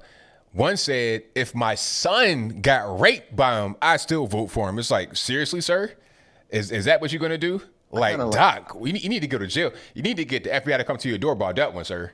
Yeah, I got a question. Like, if the devil came from hell and ran for president, would you, if he did like the Holocaust 2.0, would you vote for him just because of that? It's just, I don't know, it's like I'm in another dimension, man. Right. But that's all I'm going to talk about. It didn't add much to the discussion. So, but I mean, all in short, I always thought like the Me Too movement was very weird, because you got people that are proven to be guilty, people that aren't, but their lives are ruined. You got ones that makes you want to shake your head a bit. And then you got people like Lena Dunham and, in this case, Biden. It's all so a joke. I think I've always been against Me Too for the most part, and I think it's just a whole joke. It starts off good, and then it continues and ends tragically. It's just sad, man. Right. But I'll hang up now. I didn't add much to this discussion, but I'll catch you later, ABL. And thank you for the call, man. Definitely appreciate you. All right. Peace. Peace. All right, great call from Jordan, my man. Shout out to him for the call. And thank you all for being here. The number again to call is 434-658-1220. Thank you for listening. If you enjoyed what you're hearing so far, give the video a thumbs up, like the video, share the video. And if you are a first-time viewer, please subscribe and click that bell as well. When you do that, you're able to get notified when I go live and or post a new video. Let's get back to the calls. Let's go 646 on the line. Who am I speaking to? Hi, ABL. This is Stacy Felice. All righty, what's going on? Hi. You sometimes call me Stacy Felice on the chat. I do. I noticed that. So now I got your name right. Stacy Felice. I got you. That's okay. That's okay. I just wanted. It's not really interesting, but I just wanted to tell you that. Anyway, I wanted to tell you that my husband, my 2 kids, probably, not definitely, and myself had COVID-19. So I just wanted to tell you our experience with that. Yes, please tell me. It was in March. I live in the New York area, and our lockdown officially began on March 22nd. But I have 2 young kids, and their schools were closed March 12th because 2 bus drivers in our district were tested positive for COVID-19. And so they closed our schools. And I wrote a comment on social media, and I said, why are they closing the schools? Because 2 bus drivers are tested positive for the coronavirus. They don't close the schools for the flu, and that kills many people. And it seems that this virus, the coronavirus, really is very bad for older people. And a lot of people jumped on me because of that and, said, we don't know about this virus. We don't know much about it.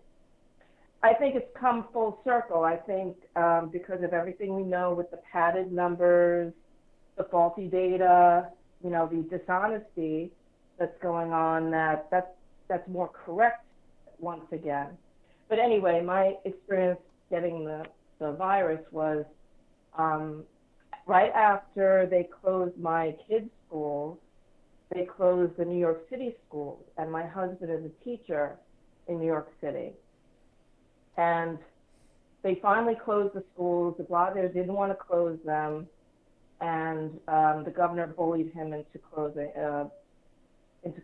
But anyway, a few days later, like 2 days later, I was getting ready for this big lockdown. I know what's going to happen and everything. And suddenly my husband said, I'm not feeling good. And I said, this is a really bad time to say things like that. What do you mean? Because, you know, this is a new thing. Nobody knows what's happening, you know, how bad it's going to be or whatever. Well, anyway, he ended up just laying on the sofa for a few days. He was totally wiped out. He had a little bit of a cough, but it wasn't too bad. Then 2 days later, I started feeling it. And I really didn't think anything of it. I was kind of in denial about it, but I said to my husband, could this be the virus? Do you think we have it? And he said, I don't know. I guess there's a good chance, but I don't know. So the next day, my husband called our doctor, and our doctor didn't want to see us because we didn't have a fever. And at that time, you had to have a fever to be diagnosed with COVID-19. So he gave my husband antibiotics for an upper respiratory infection, and I didn't bother calling the doctor. I just toughed it out. But the thing I noticed was I had a cough, but just like your previous caller said, there was no congestion whatsoever. It was just this weird, dry cough that would just occur at the weirdest time. But the thing that was interesting that I kind of, when I thought maybe this is the virus, was I was washing my hands and I couldn't smell the soap. Like I couldn't smell anything. And the next morning I made myself a cup of tea and it just tasted like hot water. There was no flavor. I couldn't smell anything. And then it just so happened that morning there was a flurry of articles about a symptom of the virus, which was loss of smell and taste. Mm. And now that's a common symptom. They accept that now. So the other day, I heard on the radio that they were doing the antibody test. So I went. And then the next day, my husband went. We got our results, and we were both positive. We both had it. And I would assume that my kids had it too, because we've been just in the house every day for the past, I don't even know how many days, 40 days, I don't know. But I assume they had it. They had some symptoms for one day. They were both, each of them were very tired, and they were vomiting. And that could have been it. But other than that, you know, they didn't have it. So that's my story with that. I think it affects people in different ways. And also I found out today that my mother-in-law, who's 77 years old, she took the test right after me when I told her about it. Mm-hmm. She went and got tested. She's 77. She just found out today she tested positive. And she was sick when she was in Florida in January. So I think, just like I've thought from the very beginning, this has been around for a while. You know, it didn't just start in March. No, not at all. And my husband, like I said, is a teacher. There's 3,500 human beings in that building in his school. And many of them went to China, went to Europe during the Christmas holiday, during, Christmas and New Year's, that vacation, and came back. And it kind of makes sense. I don't know if we got sick from that, but he was exposed up until March 12th when they closed the schools finally. So we're in a strange place here in New York. I am very angry with the governor right now. It wasn't surprising, but he closed the schools for the rest of the school year last Friday. And I read that 43 states did the same thing. But here's the thing. Here, schools are open until the end of June. And are you in Tennessee or Virginia? Tennessee. Right, yeah, I love Tennessee. We've been there many times. We've been to Nashville, Memphis, Knoxville, Gatlinburg. We love it there. I wish I was there now. Yeah, it's good. Like, you know, it's not a whole lot of restriction here. I mean, there are some restrictions, but for the most part, everybody's cool. Everybody's relaxed. It's a good place to be. You know, do you think they allow visitors? Oh yeah, sure. Like let's say if we wanted to visit Tennessee from New York, would they? Is there an issue with that? Come on down. Like, there's no issue. I mean, we needed tourism because, you know, like Gatlinburg, I'm not sure if it's open yet as far as, you know, Dollywood. But as soon as that opens, we need the tourism in places like that. And Memphis, of course. So we need people to start coming back as soon as we get things open. So it won't be no problem. Well, that would be great. One thing during all these weeks of the lockdown, the things that we look forward to is the president's news conferences, which have died down recently. I guess since people thought they would try different flavors of Fabuloso, cleaner or whatever. I don't know. It seemed that after that comment about the disinfectant, he stopped doing the press conferences so much. Yeah, but I mean, yeah. We look forward to that every day and your show twice a week. We've been watching those things regularly. So thank you so much for your show. It's been informative. And when this first started, New York was in a panic. And when we were watching your show, I'm not criticizing you at all, but it was striking because not that you were wrong either, but what you were saying was not what people were saying in New York, and everybody was ready to really panic here. And the things you were saying makes more sense now than it did then. From our point of view, being here. Right. Because I believe that now. It's not because my husband and I had a mild case of the virus. It's just look at the numbers. The numbers. I mean, Friday. The numbers show that the numbers have been padded. I mean, they're calling COVID, all deaths COVID deaths when they're not. And Friday, the governor closed the schools. But also today, Cuomo is going to enforce. He instructed the police to enforce the mask wearing law. Guidelines and the social distancing. So now people can be fined between $500 and $1,000 if they're not wearing a mask in public, where there's other people, or social distancing. And I wonder if it's because of the protests that took place yesterday in different parts of New York State. I mean, that's a good point. That could be it. So they want to be able to identify you if you're out there. But I have a question for you about the hospital system in New York. Do you think that the system in New York, as far as medical care, the hospitals, the treatment, do you think there's an issue with that? Because that was kind of my thinking, because I think New York City got hit the hardest out of anywhere in the country.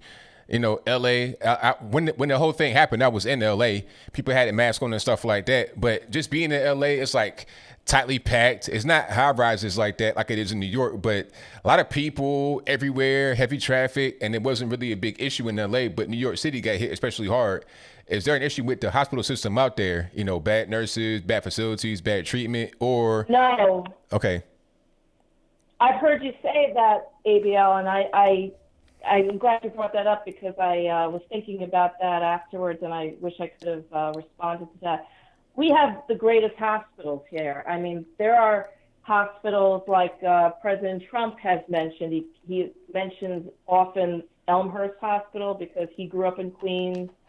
I grew up in Queens, and he mentions this hospital. Some of these hospitals, like Elmhurst Hospital that he mentions, are always crowded, always. And I've been to emergency rooms, unfortunately, over the last years, as many people have, or whatever. And I've been put in the hallway, because it's a busy day. And I saw this once on the Daily Mail, which I am disgusted with lately.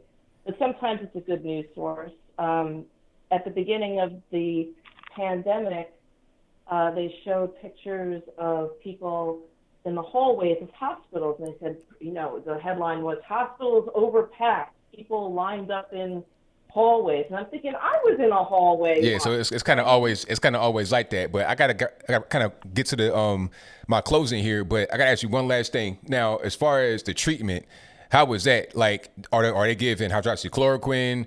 Are they doing Z-Pack? Or are they doing like ventilators right away? What's going on with that? Do you know? I can't speak to that. I don't know about the hydroxychloroquine. I don't know if anybody who's had that. But I do have a friend whose husband had a very bad case of COVID just recently. And instead of putting him on a ventilator, which is a death sentence, I think you have a 90% chance of dying once you're on a ventilator. That's correct. If you have COVID. This great hospital, which is in the New York area, Winthrop it's called, and I heard about this from somewhere else. I don't know where, and I was amazed that they actually did this. Instead of putting him on the ventilator, they turned him over on his stomach on a special cot, like whatever, a bed, and they didn't intubate him. And when you're in that prone position, it brings more air into your lungs, which people need. But the pressure, they say the pressure from the ventilator is killing people with this disease. Yeah, that it is. It's not the right treatment. That's what I've heard. But they saved this friend of mine, her husband's life, because they did that instead of putting him on the ventilator. It was, really an incredible thing. Because these doctors knew they were very, in step with the latest information, that they knew that the ventilators are not really the best thing, and they just turned him over. It's a very uncomfortable position to be in when you're sick. Right. Or, a lot of people don't like being on their stomach. Right, I got you. It helped him. So they did that. I don't know about the medications, but Andrew Cuomo, he's making people so afraid.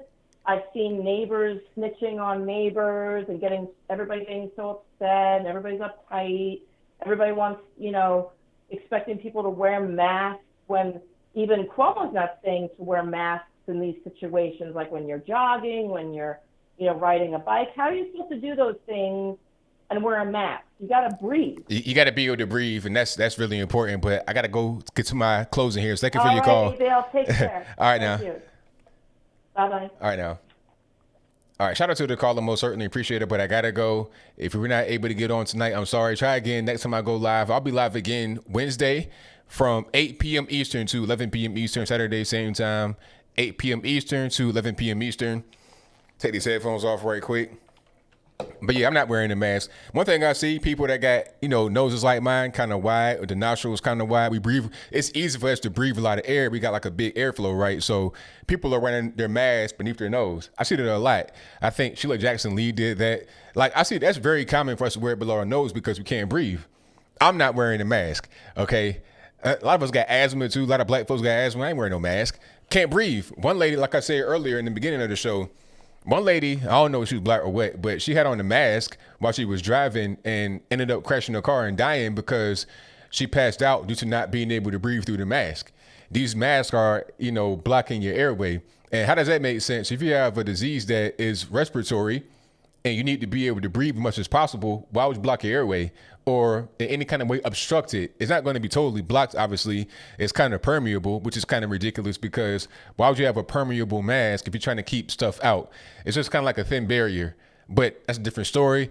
I digress because I said something else. But anyway, it's not really a thing that I'm going to wear, not super effective. It's just kind of a comfort thing for you to feel safe and secure. Or it may be required wherever you work at to wear the mask. But I'm not wearing one at all. Anywhere I go, I was in LA. I was on the plane in LA when it popped in March with no mask on. I don't care. I just wash my hands like everybody else. And when I was in LA, when I went to the airport, people in the bathroom all of a sudden are washing their hands. It's like, wow, it took a pandemic to wash your hands? Really? So when you go into the airport bathroom, like where everybody from all over the world, you go to international airports and you go into the bathroom, not wash your hands after you use the bathroom, you're just a pig. Anyway, but I'm glad that kind of prompted people to use their hand washing tools and get that done. But that'll be a wrap for me. Thank y'all for being here. Most certainly appreciate you guys. And thank you to Supercharged right quick. I'm going to read these and I'm going to get on out of here. Thank you to Valerie Rogers, who says people do have common sense. Exactly.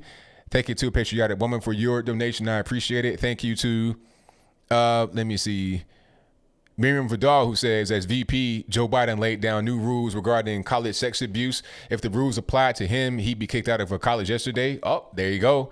Thank you for that. Shout out to my man, Killer99, who says, CDC extends social distancing guidelines to pets. I saw that. Look, they say, hey, you got to have your cats and your dogs social distance because they can get the virus too. So if they got the virus, they could be a carrier. You can get it.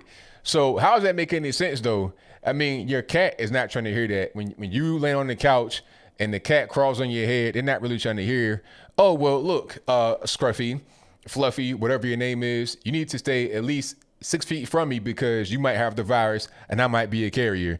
Same thing, Fido, King, whatever your name is. Go to the other side. Don't be barking and stuff when I leave and I'm not within 6 feet of you, okay? Like, this is ridiculous. Totally ridiculous. What you gonna say next? Oh, they can have ticks and fleas. You might catch Lyme disease. This is stupid. But this is where we are nowadays. You got to have your pets social distance. Absurd. Thank you for that, man. Definitely. I might do a video on that one, actually, because that was crazy. I saw that one earlier. Shout out to Ghost Rebel, who says, hey, ABL, did you hear about Fauci being connected with the Wuhan laboratory and illegally sending millions of dollars to them and also predicting this pandemic years before it happened? I heard about the Wuhan lab. I didn't hear about all the details, and I did hear him predict this before it happened. This was like in 2017 when Trump got inaugurated or shortly thereafter. I did see that video with my own 2 eyes. I saw that. But as far as the laboratory, I did not hear about all the details. But thank you for that. Appreciate it. Shout out to Ghost Rebel again, who says, hey, ABL, watch this video. It's important. The truth is everything. Look up the video title, exclusive. Doctors Butar, Shiva, and Mikovich blast Gates call to arrest Fauci as crisis crushes economy. I'm going to look that up. I've met Dr. Shiva. I've interviewed him here twice on the channel. I need to get him back on for another interview right now as to what's happening. I've seen Dr. Putar. I've seen his videos. Excellent, really detailed, smart guy. And I want to watch, I think her name is Judy Mikovich. I want to see her video with Valuetainment with Patrick Bet-David. That's going to be a good one. Thank you for that recommendation. Shout out to Insight of the Ages, who says, if we were looking for the most wanted people in all the world at the time when facial recognition is at its best, I wonder if convincing the whole world to wear masks would be a good way to hide. Oh, yeah, definitely. That's definitely a good way to hide. Ain't no question. Thank you for that. Shout out to Insight of the Ages again, who says, I have a Facebook friend that thinks only whites are protesting the closure. Could you do a video? I think I'm going to do a video. Yeah, for sure. Because there's plenty of us that are protesting it. And it's not even, I don't understand why it's got to be a race thing because, black folks out of work too. Hispanics, Asians, whites, it's not a race thing to be out of work, to not have your rights. Like, do you think the person that says this, not you, but do they think that it's only a white thing to want to be free and to not be locked up? I don't understand. On one hand, you got these people of color, whatever that means, non-white basically. They say, oh, the police are oppressive. I can't do this. I can't do that. But at the same time, they are upset. People are protesting government overreach. The police being quote unquote oppressive is government overreach. That's what that is. But if people are protesting for what you want to protest for, then that's bad. It doesn't make any sense, but I'll move on. Thank you to my man Charles, who says, ABL, good for you for saying screw those signs in stores that tell us to go in a certain direction. I'm doing the same thing. Enough with the Wuhan virus. Hey, I'm not doing it. The store, what was that, Walmart I was in talking about, oh, you can only go north in this aisle. I don't even look at those. I just walk wherever I'm at. And ain't nobody going to enforce it. Like the Walmart staffer, he just in there, just stocking shelves, cleaning up spills on aisle 4. He not worried about you going the right direction or the wrong direction. Who cares about that? It doesn't make it's stupid. It's so dumb. I don't like being controlled. I just want to be able to go get my snacks and my chips and my drinks and whatnot and go about my day. I don't want to be, like shepherd it through the store. I don't need that. I'm a grown human being. I got my own brand. I'm not some type of pet or a moron. I'm a fully grown, functioning adult. Okay. If I was Joe Biden, it'd be different, but I'll move on. Thank y'all for being here. Definitely appreciate you. Always enjoy this show. If you like this show and you want to see more, hit the like button, hit the subscribe button, and click the bell as well. If you do that, you get notified when I go live and or post a new pre-recorded video. That'll be a wrap for me. So until next time. Oh, before I close out, shout out to the moderators. Shout out to Michelle A. Shout out to Bill from the Hills. Shout out to Killer Sushi. Shout out to Shreebs, Zealand Zen. All you guys in here doing a great job keeping them trolls in check. Ansel, I see you. Omar Adams, I see you. True Helper. All you guys. Now, I'm going to go ahead and wrap up. Thank y'all for being here. And until next time, y'all be safe. I'm out. And peace.